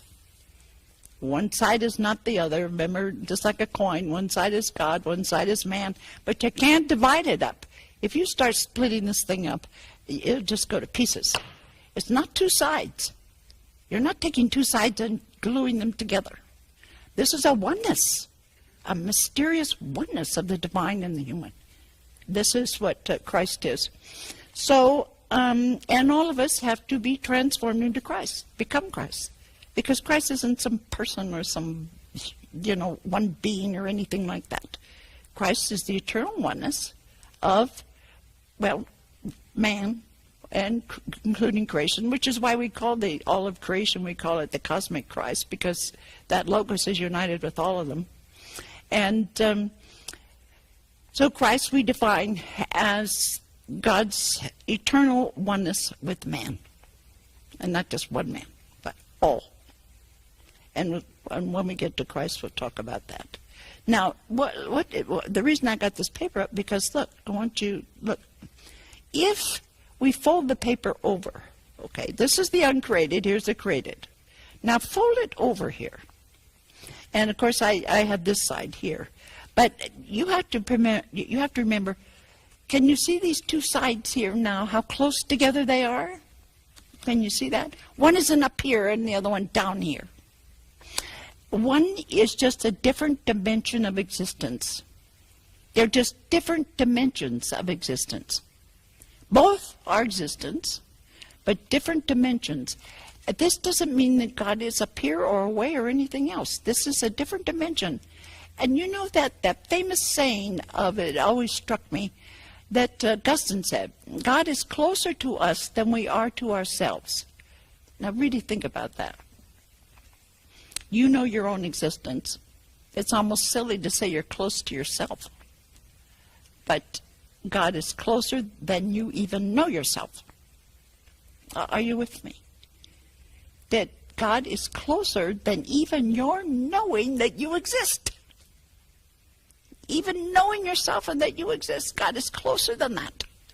That's the most beautiful saying, that God is closer to us than we are to ourselves. And I want you to see here that the heaven and God's whole dimension of existence is right here with us. Don't go looking out in the sky or thinking you're going to find out after death or anything else. This is just a different dimension. And God reveals itself very easily through this dimension. I often think there is a certain tension here between God and creation here.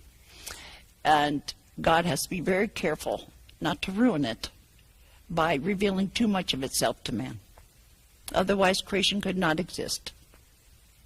If God, I have to tell you about something like this. You see this is going to, this one can blow you up and out of pieces. You cease to exist.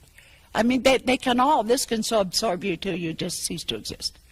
And this one here, I'm telling you, just to see that, if that revelation continued for any amount of time, you would also, you just die. Remember they say that old biblical saying, see God and die. That's what this is, that utter truth, the glory of God. That's why sometimes what we're being prepared for in our own spiritual journey is what I call to bear the vision.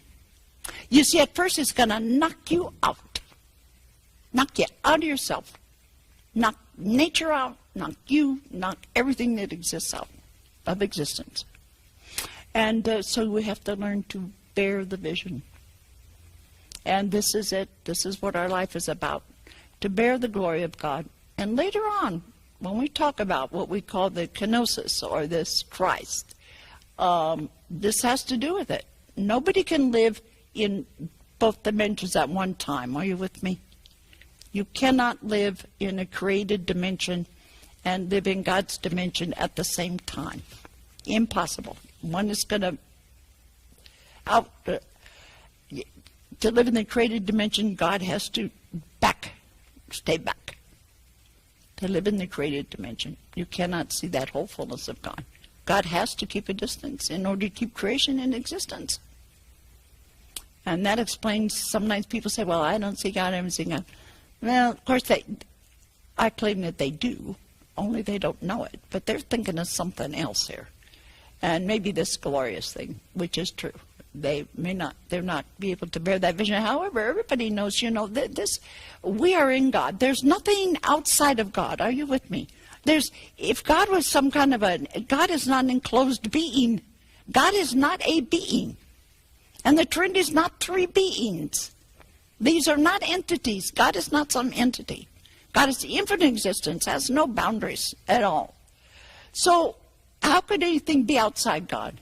Creation is not outside God. Creation is inside God. And you know what? When you get down to the what we call the ground of being, that ground of being, that is this. This is the ground. And all this is beautiful. We have another rather, I don't particularly like that view of the Trinity, but that is another view that some people might understand. In fact, the early fathers, tend to have a very emanationist understanding of the Trinity. To tell you the truth, I compared the early fathers' view of the Trinity as Plotinus's view of God emanating, what's this, the one emanating, the nous emanating the demiurge or the universal soul. This is his emanations, his three major emanations, Plotinus, who is not Christian. Of course, I think he knew Christianity. I'm convinced of it because he and Origen went to the same school. He and Origen were taught by the same, Sachus was his name, something like that, who was a Christian. Sachus was a Christian. He taught both Plotinus and Origen. And that's why some of Origen's, and with his hypostasis of his view of the Trinity, is very similar to Plotinus. In some mystical, when you read about this stuff, if you want to cast mud on somebody, you'll call him an Origenist. You will call him a Plotinian, somebody who kind of espouses view. They shouldn't throw mud on them, though. I mean, these are, they had very beautiful views of God. I don't agree with Plotinus, but Origen, I think, had it pretty right. But I'm going to tell you where they got their view, this more or less emanationist view of the Trinity from. And this is from Judaism. This is a problem for me. Anyway, the Judaism has this belief that this one, Yahweh, let's call him Yahweh, this God, one God, in order, when it decided to create something, it first created what they called the Spirit, and what Philo of Alexandria called the Logos. These were created to be God's medium in creation. Are you with me? These were created, but to be God's mediums for creation. This is Judaism. And therefore, when the fathers pick this up, they say, well, that Spirit and the Logos were eternally in the one. In other words, let's say this is the one here. This is Yahweh. And that the Spirit and the Logos here were eternally in it, but when creation started, well, then they emanate. They came out for the sake of creation. Came out of this one here. And so you have, like the Father sometime explained, you cannot have the sun without its rays. And you cannot have the rays without a sun. So, S-U-N, we're not talking about any father-son business here. So, but that's where they do get some of the father-son business. At first you had the Father, and then it emanated and begot this Son here. And, which is all wrong. We'll go over that completely. And, but it's another reason I don't like this whole thing of the Trinity here. And I actually use this for the cover of my book, though. I joke about this because I thought it was pretty. I stole this from someplace and colored it. But so this they emanate. This was their way of holding on to monotheism, the Judaic monotheism, where you had this utterly one transcendent. So here you have it. Here you have. So they could say, "Hey, look, we're not tritheists." Now, this was a big accusation against Christianity in its early days, that what you worship three gods. You know, these are the three gods that you have here. And they wanted to make sure, the fathers, that this was never understood that way. So their claim to be monotheists was that you have the one God, from whom these other two emanated here. And I think that's all wrong. That was never revealed to me. I know nothing about any of this business about revelation. And furthermore, Judaism thought that that spirit and the logos, they didn't recognize the logos, but the spirit was created being here, just to be able to keep that one transcendent here. So people, you know, they have this revelation of God, but how they're going to see that and protect that? They protect it with their lives. And so they're going to read everything else into that one thing, that their particular revelation, which is okay, that and explain everything else around it. That's how it goes in all our religions. So this, these were emanations of it. Where was I before we even got to here? Which is, as I say, I don't like it, but this is one view that they have of the, I would say, this is more the Eastern Orthodox view of the Trinity than I would say it's the Western view. And we just can't go into the history of all that. The West developed the Trinity a little bit different. They first considered the one essence, and then the three, what we call hypostasis here. And the East considered the hypostasis first, the individual, the distinctions, and the Trinity first, and then the essence. Which is where they got the term hypostasis from, which was a term of Origen used it. He got it from the Stoics. Anyway, now this is we start now on this Trinity here, and putting these three together here. And this is the Trinity. We have the transcendent and the Logos and the Holy Spirit, and we have one essence. They're all the same one essence here. And I always, I can only represent it. See, we got circles here and emanations and all that here. But there is no begetting. There is no inequality. There's no first, second, and third. The Eastern fathers, they developed a first, second, and third here. Secondary. They thought that the Logos and the Spirit were secondary to this one that they called the Father. And so I never had any revelation. I defy. No, none of these revelations. Nobody's going to come out of here and say, oh, here's a Father. It wouldn't even occur to them. It's silly. And nobody's going to say, oh, here's a Son. It's silly. And we'll describe when we get to Christ where these terms came from. They have nothing to do with the Trinity. Absolutely nothing. And so this is the Trinity. And this, we say, is the one that has an existential oneness with creation here. The others are going to be through this, through the Logos. They will also be one with creation, but in a different way. And it's only through the Logos that we're going to get into the Trinity here.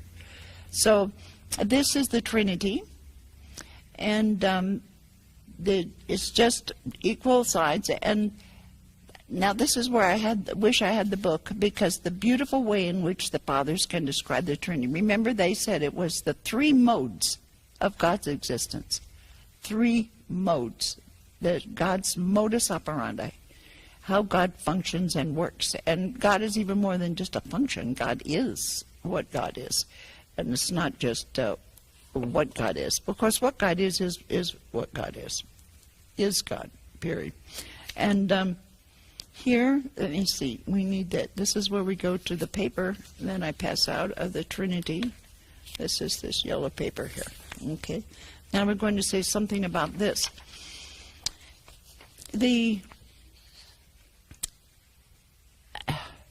I don't like to get into this whole nasty term, hypostasis. But the fathers had to have some way to point out the distinctions in the Godhead. By Godhead, I mean Trinity. They knew this Trinity. You will find Clement, you will find all those early fathers.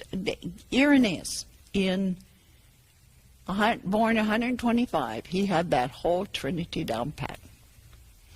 And even though it wasn't formalized, put into doctrine and made a big dogma and all that, the fathers had the Trinity down. And it's pretty amazing. The Trinity kind of, as we'll see, the fathers had one terrible problem with Christ. Christianity has a terrible problem with Christ. There's no question about it. But they had no problem with the Trinity. It just came of itself, as if it was there just waiting. Because here they had Judaism's transcendent, they had the philosophers, the Greeks, logos, and of course then they had this spirit here that they knew indwelled. They just talked, this was God indwelling. This is part of Judaism. And they gave this, made this divine. And of course I often think of this indwelling here, looking for God within yourself. This is so Hindu, which is as old as, far older than Christianity. This was their revelation. Now you see, for some reason, these fathers, it just seemed to come together here for them. They had no problem with the Trinity, but as we'll see, it's everything with Christ here. So, as I said, I had two sides of the paper, and I'm just going to read you some of the things that I have here. Underneath the logos, we call this the eternal form of God. This is God's wisdom, omniscience. And I've often said it's the moved. And then we have the Spirit, which is the informing. And the power, the uncreated energy, and the mover. That's the one. And the transcendent is the formless, absolutely formless, which is why we talk about the logos being the form of God. And this transcendent is the formless. And we have the divine will that governs all. We have the unmoved, totally unmoved. Whereas we have the mover and the moved. And of course in the transcendent we have the glory of God. So we have these different, these three hypostases. These are distinctions these are the distinctions in the Trinity. This is how we refer to them. As, I wish I could have found another term for transcendent, because I don't like the term, because it acts like it transcends these two, and it doesn't. Because they are equal, and that's the problem with these little things here. It looks like one's bigger than the other. And they shouldn't be. I just didn't know how to get them all in one, so you could see that, how God is all in one. They're all in one. Yeah. But they're not in, I'd say, once again, I don't want them in the transcendent, so I'll just bring out my big thing and just say, look, there's one God, and that's it. This one God is a Trinity, and then I'll bring them out and show the Trinity here. No matter what you get to illustrate stuff, it's all wrong, put it that way. But I do the best to make certain points out of it. And so these three, this whole little pyramid here with this whole three-sided thing, and calling it sides is good, because Irenaeus called this the three sides of the Trinity. That's what he said. He said this is the three sides of the Godhead. He called it there. They had other names for it. One was called prosopon, meant face. Now the term prosopon is in the Bible, and it meant the face of God. So then they would refer to the Trinity as the three faces of God. Prosopon, that's the singular, I think prosopa is the first. And you will find this, it's so interesting, in Nicaea, at Nicaea and at Chalcedon. These are two big councils that are going to define Christianity for us, more or less. You will never find the word person there at all. It's not there. But in Chalcedon, you will find the word hypostasis, meaning the sides, and refer to them as the prosopa, as the faces of God. This is what they call their hypostasis. Hypostasis is a very problematic term. We don't want to go there now. I'm prepared to, but there's no time for that, and I don't think it's that important here. So we have these three distinctions in God here. And now we just give them the names here of the Spirit. You have to remember that logos is just a term. Actually, it's, how do you say it? Etymological definition. We're not interested in that, which might have, for the Latins, the Romans there, it meant speech, it meant word, it could mean word, it could mean a variety of things. For the Greeks, so, it meant intelligence. It meant the mind. The mind. the intellect, the knowing. That's what it meant to the Greeks. And we get the word logic from it. Of course, that's reasoning. But this is what the logos meant to them. But look, we're not too interested in the terminology, and even in hypostasis, I say. It's the point that they wanted to make. It's the point that they wanted to make. Even the term Christ is just a term. That's a title. But what do we mean by that? That's what's important. What do we mean by the logos and the spirit and the transcendent? As I say, I don't like the term. I don't like the term because it makes it sound like it's transcendent to the others, and it's not. What I mean by it, the reason I call it transcendent, because it transcends man and also all of creation. That's what I mean by it. Doesn't mean it transcends the logos or the spirit at all. Those three are working together. This is the formless. What did we say? This is the formless. This is the glory of God. This is totally unmoved. This is a ground of being. I should have put that down there. And I see it, I also see this transcendent as what I call the governor and the overseer. To some extent, I would, with the will, to some extent. That's the one that's going to say, has the ultimate say, more or less. And the logos, that's the form of God. This is what is so beautiful. This is beautiful. And this ties in with Stoicism and with Paul. Remember, I think he called Christ the form of God. And referring to the logos. And God's omniscience. This is God's knowing. The logos is God's knowing. That is so powerful. And the informing or the power, this is the power and the energy. The Holy Spirit really is the mover and the shaker, the sanctifier, the transformer. Is God. This is the fire. This really has to do the dirty work in man, you might say. So we have the triune essence of Godhead is not a numerical three. Yeah. In other words, this, even though we talk about the Trinity, we have to be very careful when we say this is not a numerical three. Like, 1, 2, 3. Are you with me? These are individuals. These are three individual things. The Trinity is not three individual things, ever. They're not individuals. There are distinctions within the one, but not individuals. So the Trinity is not a numerical three. By numerical three, like we're all numbers here. Human nature, we come in numbers, even though there's only one human nature. As we'll see when we get to Christ. There's only one human nature. There aren't many. There aren't a whole lot of human natures in the room here. There's only one human nature, each of us.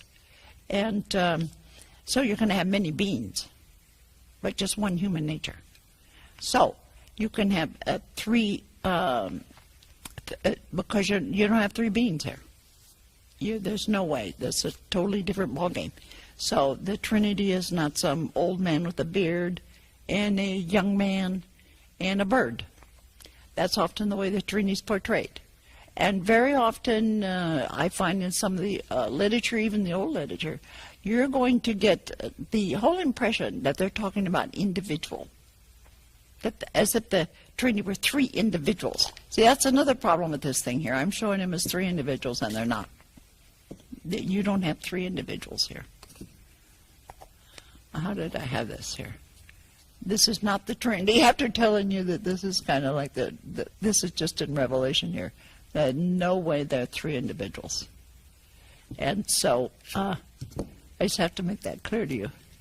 However, because we do get the impression from all the talk, and especially when we get to Christ, they had a hard time with Christ because Christ is not an individual. Because the Trinity is not an individual. It's not three individuals. So the Godhead or Trinity is not three numerical, not a numerical three, not three entities, three beings, but the very essence of three distinctions, three dimensions, three modes of existence, even three functional distinctions, three faces, or the internal expression of one common essence.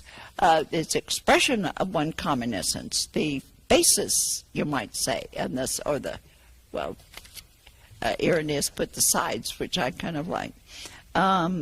Functional distinctions, modes of existence, how to. And of course, I like the dimensions, 3 different dimensions of God. I think I've got it down in one place here. In other words, we have the height of God. This is beautifully reflected in creation, by the way. For here you have the height, the transcendent, you have the depth, the immanent, and you have the breadth, which is the logos, present everywhere.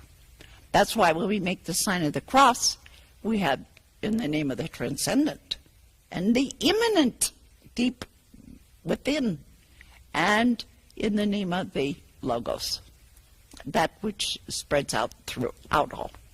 So above all, in all, and through all. This is the sign of the cross. This is our Christian symbol. And our way of referring to the Trinity is that sign of the cross, what we call the sign of the cross here. So we have the transcendent heights of God, we have the breadth, the logos of God, and we have the depth of God, the Holy Spirit. And this is really beautifully reflected in creation, because we're always we measure everything according to height, breadth, and depth. That's our 3Ds, you know.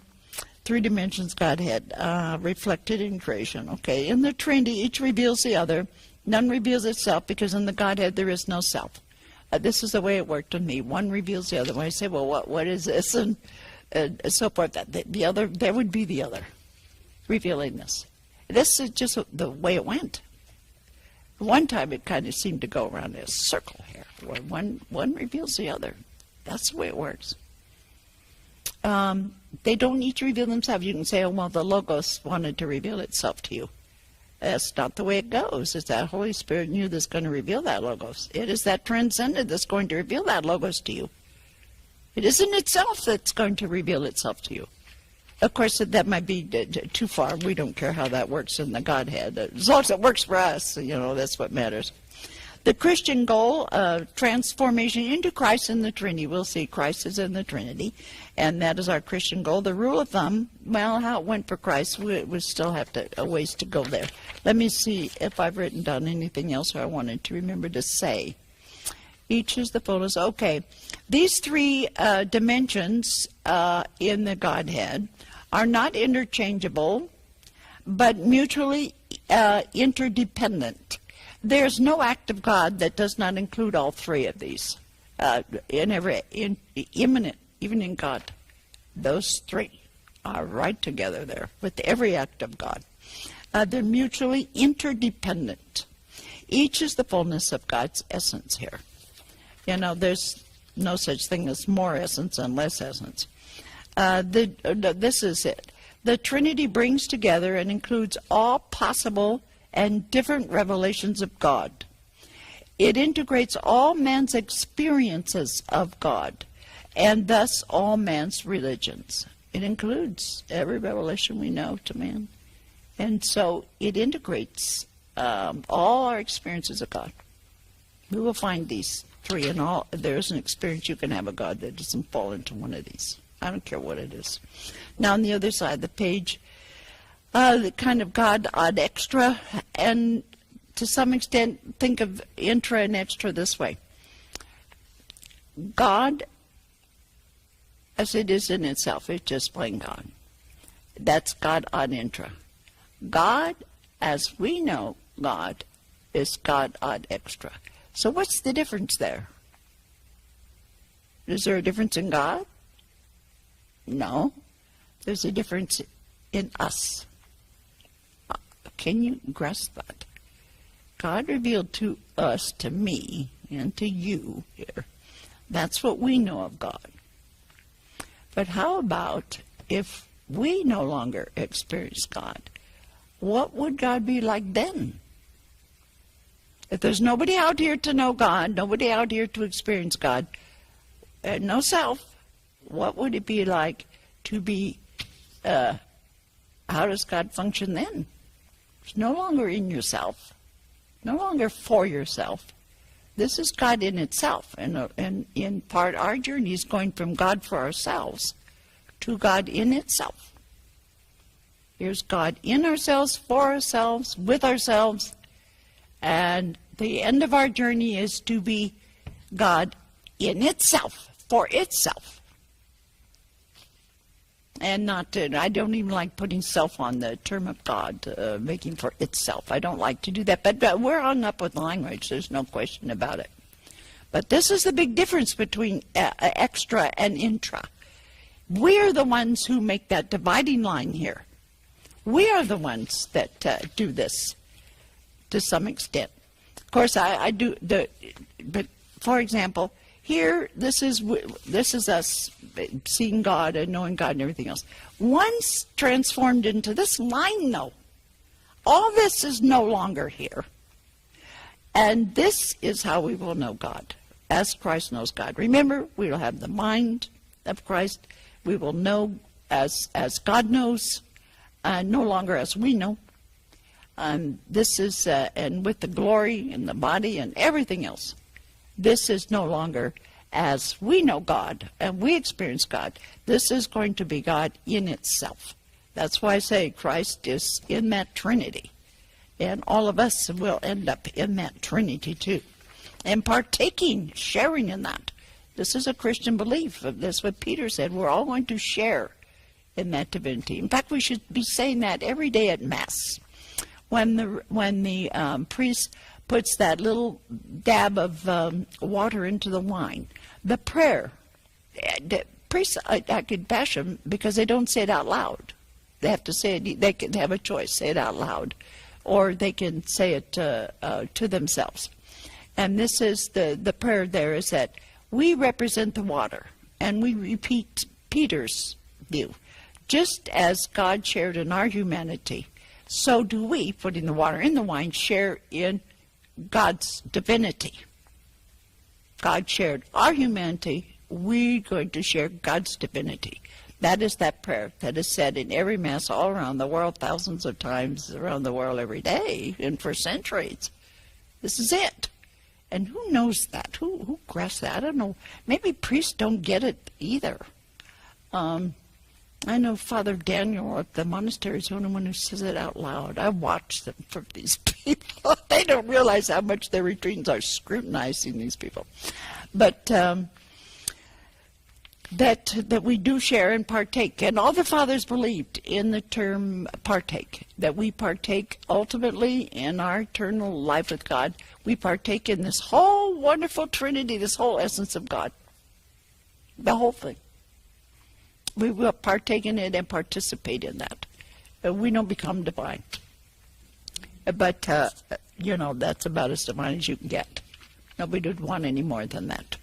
This is the ultimate fulfillment of everything we were created to be. So on the other side of the paper, let me see if I have anything here. How it went for Christ, I think I said that. Each reveals the other.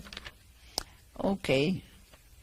Yeah, I said the unique Christian challenge is not realizing the oneness of God, but God's triune nature. Just knowing God. Well, I mean, that's no challenge there. Everybody knows God. To know that Trinity, really think about that Trinity, be able to find that in your experience, to understand that. Then you really start to understand Christ.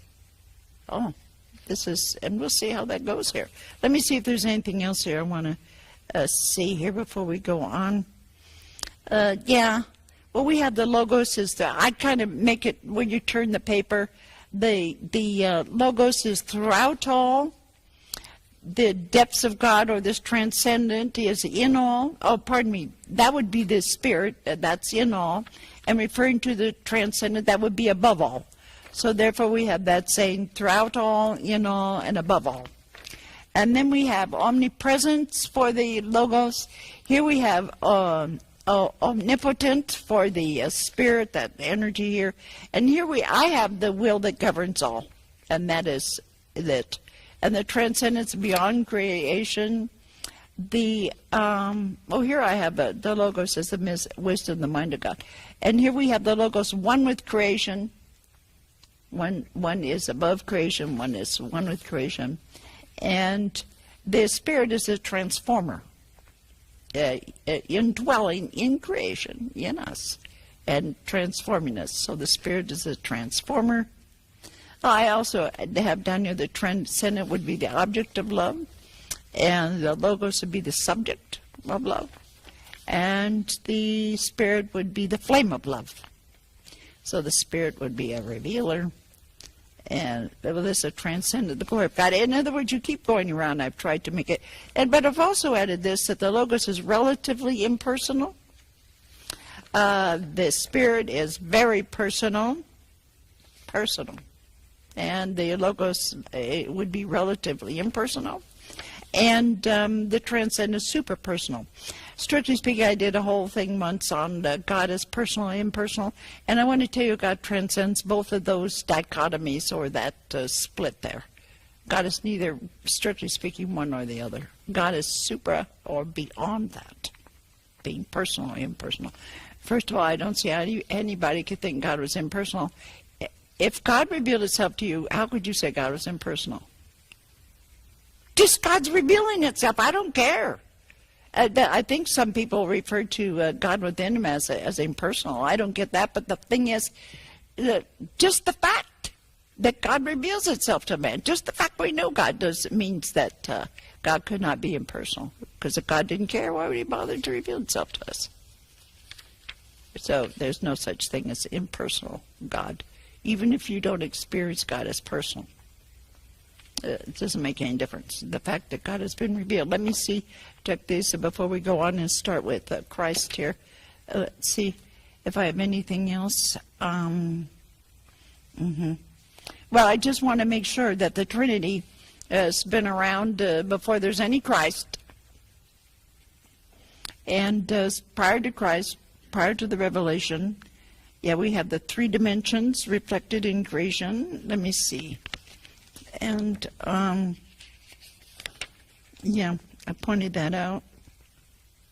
Not interchangeable.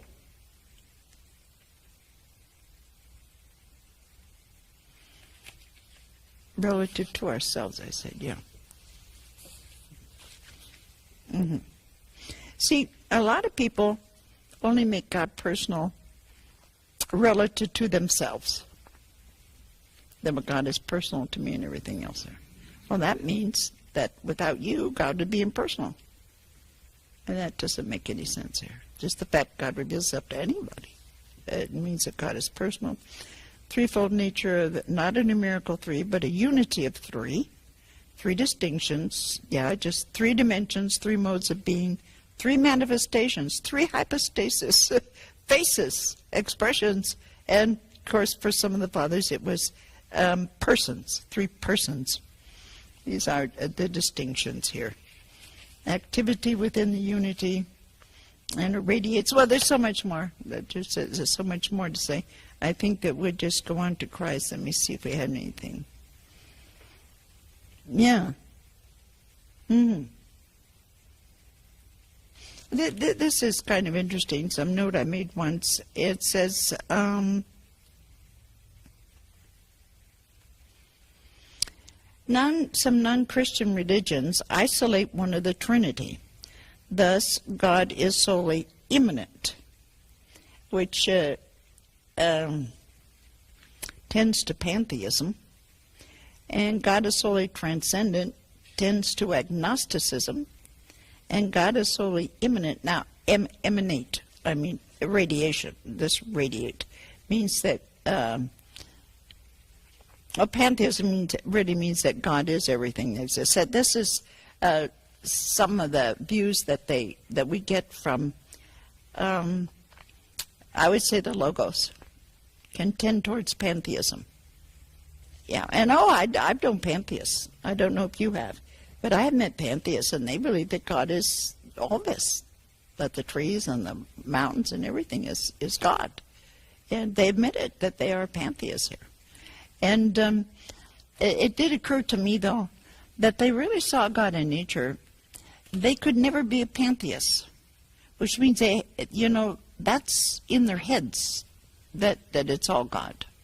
They admit God is in nature, but it's in their heads, because if you really saw God's oneness with nature, that nature would be obliterated. We mentioned that earlier.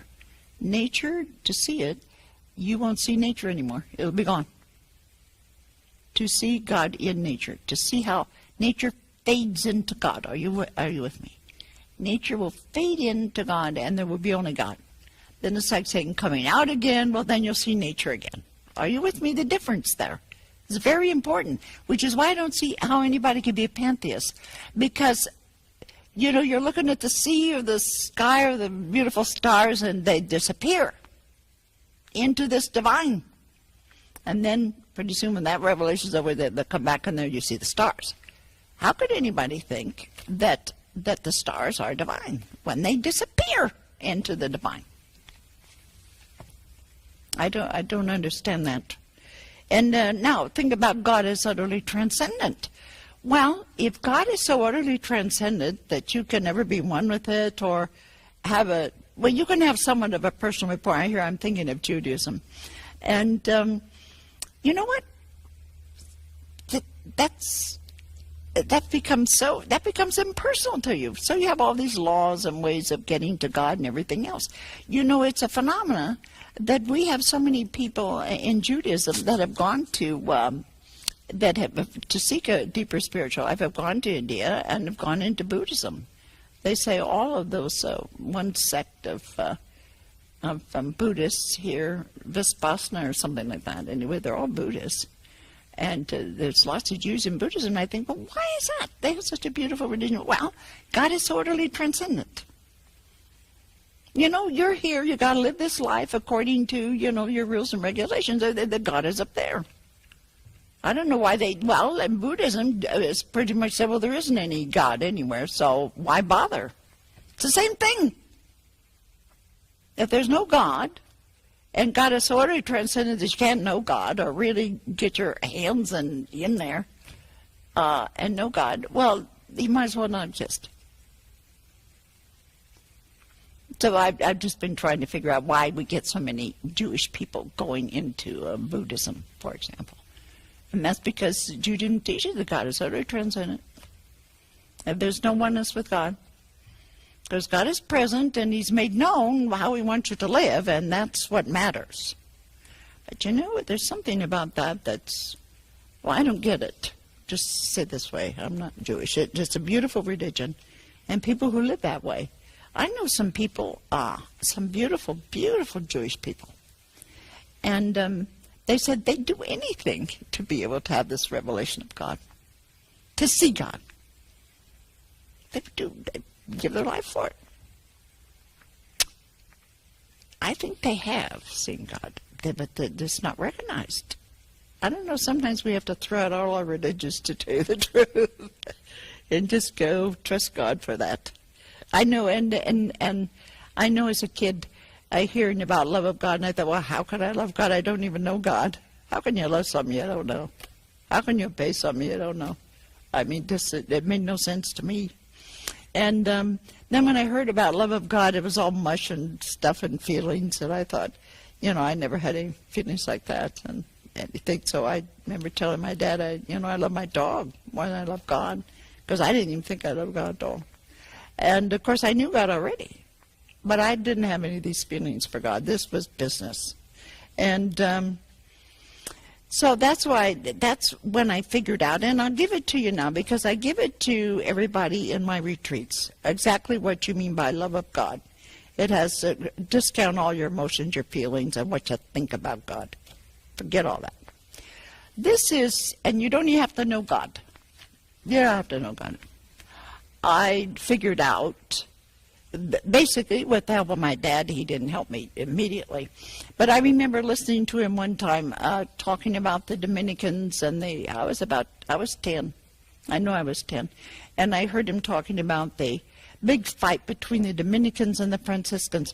You have to understand the household in which I was raised. We knew all the Franciscans and Dominicans around, and my dad was attorney for 5 orders of priests. I mean, I grew up in a house full of priests.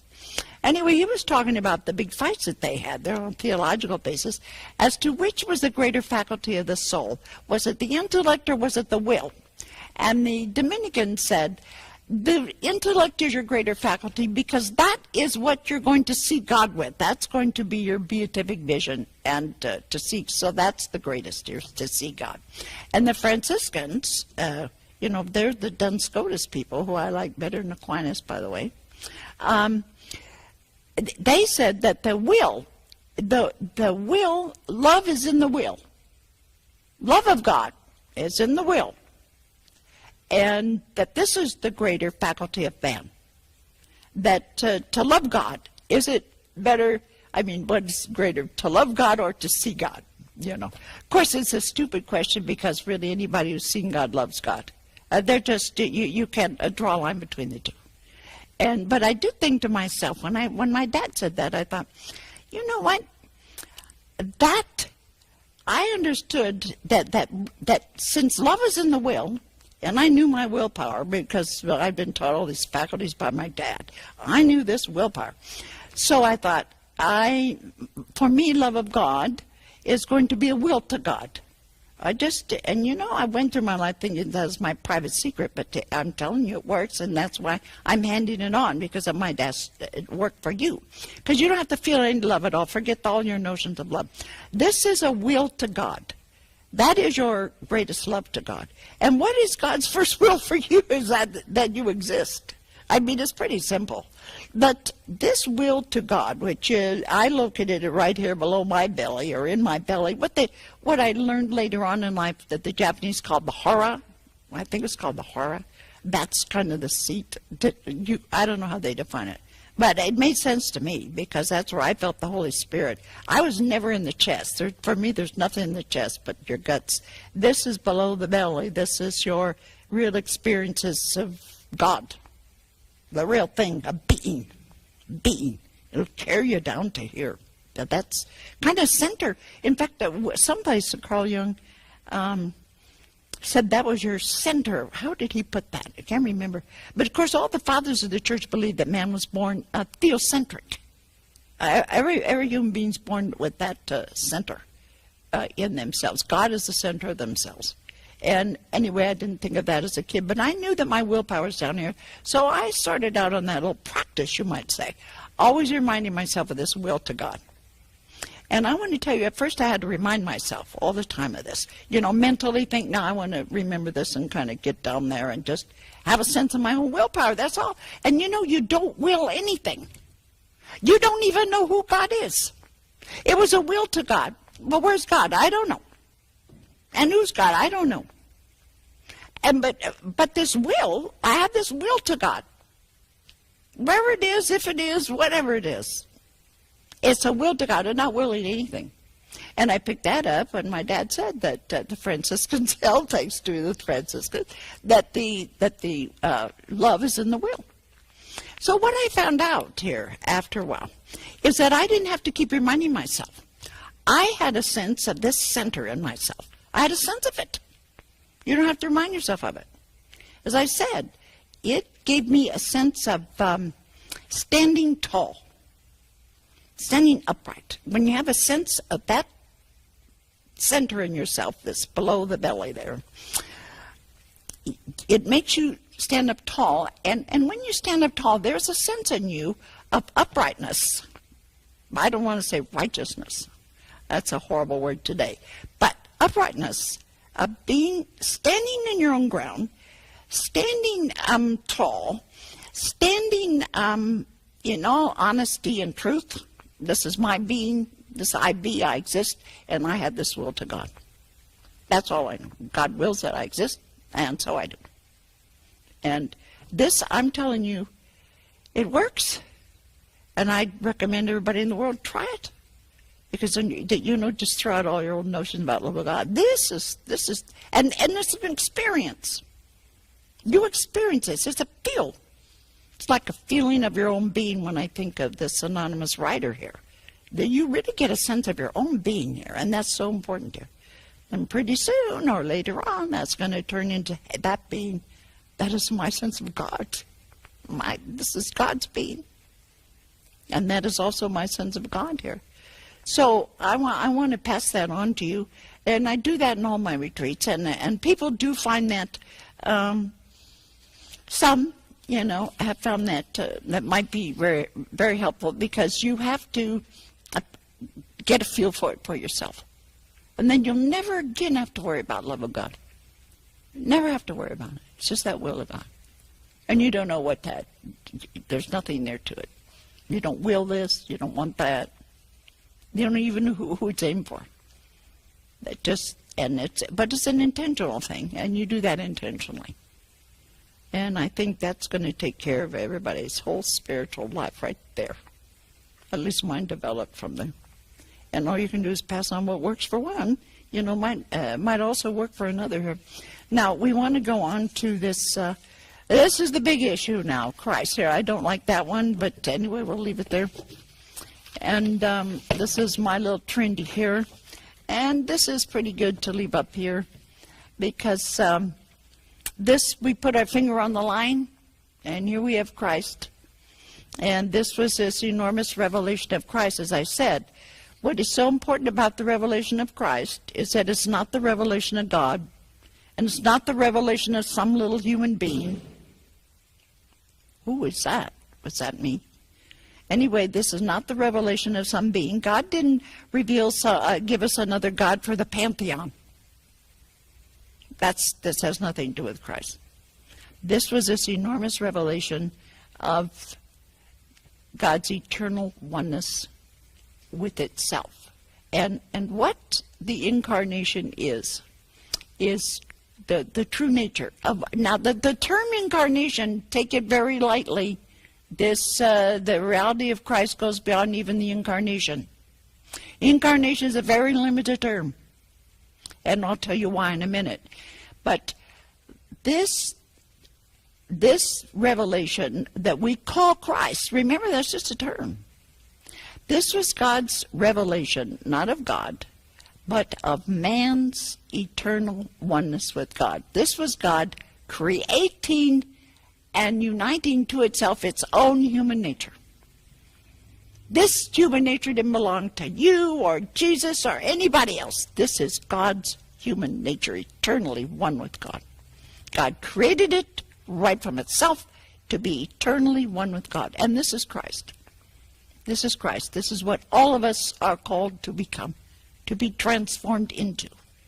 This is God's plan, as Paul said. This is his plan, the destined plan for every human being. We were created for this. It is so cute. And of course, the fathers all believed that we were created to be Christ, and thus we were created in the image of Christ. We have all these different views of what it means to be an image of God. Well, for the fathers, it was to be an image of Christ as the image of what we are to become. I have a beautiful translation someplace here of Irenaeus, and he put it that way, that he became what we are in order to make us what he is. And we are to be transformed into that image. He is that, or Christ is that. And we are to be transformed into that image. And pretty much I would say that all the fathers believe that. And this was the early understanding of Christianity. All are transformed into Christ, not in Christ, not be one with Christ. Nobody can be one with Christ, because Christ is what you are destined to be and become, and you cannot be one with what you are destined to become. A caterpillar cannot be one with a butterfly. So this is what you are destined to become, and you're not just one with it. And so, but this was the enormous, this is the greatest revelation that God ever gave to man. I know these revelations, and I would rate the revelation of Christ as greater than the revelation of God. So God exists. What is that to us? What does that mean to us? Now, with Christ, we know exactly what man means to God, how much man means to God. It's magnificent that God thinks that much of man. That should make us, I tell you, if you could really realize that, you would realize the glory of being human. You would realize how great it is. How can I say that? It's spectacular. You would value, you put a value on man that you never had before, once you know Christ, the real Christ. that God so loved man, and so did this, and so wanted man, cared so much for man. His creation was so important to God as to make it totally, absolutely wanting to be one eternally with itself. And this is everything we know and call Christ. Now, there's a big problem here when we start talking about the term Christ. Is the Latin, it's the Greek. Christos was the Greek for the Hebrew term anointed. In Hebrew, an anointed human being was somebody sent by God to perform a special mission in this world, had something special to do. And of course, the one they were all waiting for, the Jews, was the Messiah. So their understanding of the Messiah. And so, because they thought that Jesus, in fact, they say Jesus thought he himself was the Messiah, according to the scholars. See, I don't care what he thought, but this is what the scholars say. He thought he was the Messiah. And evidently did, because he went out of his way to try and fulfill all those prophecies. That's how he had this foreknowing everything. He thought he was to fulfill all these prophecies. I don't think it turned out like he thought it would, but anyway, well, obviously it didn't. But anyway, this that was the term when they referred to him as Christ. Meant he was the anointed one. He would be the Messiah. That is the totally Jewish understanding of the term Christ. And that would change. The Jews never accepted this. They didn't give Christ to the world. It was the Gentiles that did. When this thing came to the Gentiles, they had a totally different view of what it meant to be Christ. They understood this in a very different sense. And this was their sense here. And we started with Paul here. Paul had to try and get two and two together. He was one of those that tried to get Judaism together with the Gentiles. And he did a poor job in some areas, a great job in others. And but what was Paul's? Let's just take a look at what Paul's understanding was when he said, "No longer I, but Christ lives in me." What did he mean by that? He didn't say, "I'm Christ." He didn't say, "Jesus lives in me." What did he mean there? It was pretty simple. His reference, he had it right. He had Christ right. His reference was to his oneness with God was Christ. He didn't say, "I'm Christ." That the fact that he was one with Christ didn't make him Christ. And the fact that that Jesus was this kind of instrument for the revelation, or a model, you might say, didn't make that's not Jesus in him. This makes no sense. So this is in fact, one time he said, "For me to live is Christ." What was he saying? He didn't say, "For me to live is Christ." He didn't say, "I am Christ." And that's because Christ is nobody. Nobody in particular. And everybody in general, you might say. Now, the fathers believed, every one of them, and not just a couple. And we're talking about these first 5 centuries of Christianity, the earliest. They all believed that what God united to itself was man's common, universal human nature. God never united to itself one particular man or one particular human being. That's not the way it went. There is only one. All the fathers, I've got it all down, the data for this. All the fathers believed that there was just one human nature. There aren't a bunch of human natures. There aren't many different kinds of human natures. And there's no such thing as a particular human nature, because you know your human nature is no more particular than his or hers. Your human nature is no different. Your human nature, if you're watching, everybody's out there in that camera anyway, is no different than my human nature.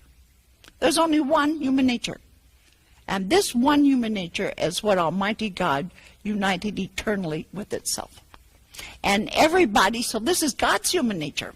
And our journey, our transformation is that we all become God's human, that one, a common human nature. What were that anyway? That's all we are is human nature. But we have to become God's incarnate human nature. And that means to become Christ. Because there's only one Christ, there aren't many Christs. We're not transformed a whole bunch of Christs here. So you have to keep in mind that although, now a lot of people want to make, only that man Jesus is Christ. Well, give me a break. Christ is far greater than any single human being. There's no such thing as I am and this kind of thing. That Christ is nobody in particular and everybody in general. Now, for example, we have thousands and thousands of human beings, all with one same human nature. And it's the same way we have one Christ, and think of the Eucharist, with thousands and thousands of these hosts, all of them the same one Christ. And so, just like there's thousands of hosts and thousands of human beings, where there's just one human nature, and then there is one divine, and there is one Christ. All transformed into that one Christ. So this was God's plan for man, and Paul says it outright. And of course, he believed this was from the beginning, from the creation of man, which is why he refers to Adam all the time as the first man. And you have to understand something, that in Hebrew, the term Adam meant mankind. In Hebrew. It was not initially a reference to one single man. Adam, the term, meant mankind. And it also says in one part of the Bible there, if you read it, you never know how they're going to translate that thing tomorrow. But anyway, it says God made man. It doesn't say God made a man or a woman. But God, first of all, made man and then started dividing them up here into male and female. But the first thing is mankind. That's a term for all humanity, according to the Hebrews. And that's the way it was always understood by Paul and by the fathers as well here. So now there's once we get into Christ here, we have enormous many things to go over here. So let me see. Do you think what are we now? Should we? I think we'll take a break, and then we'll really start out on Christ.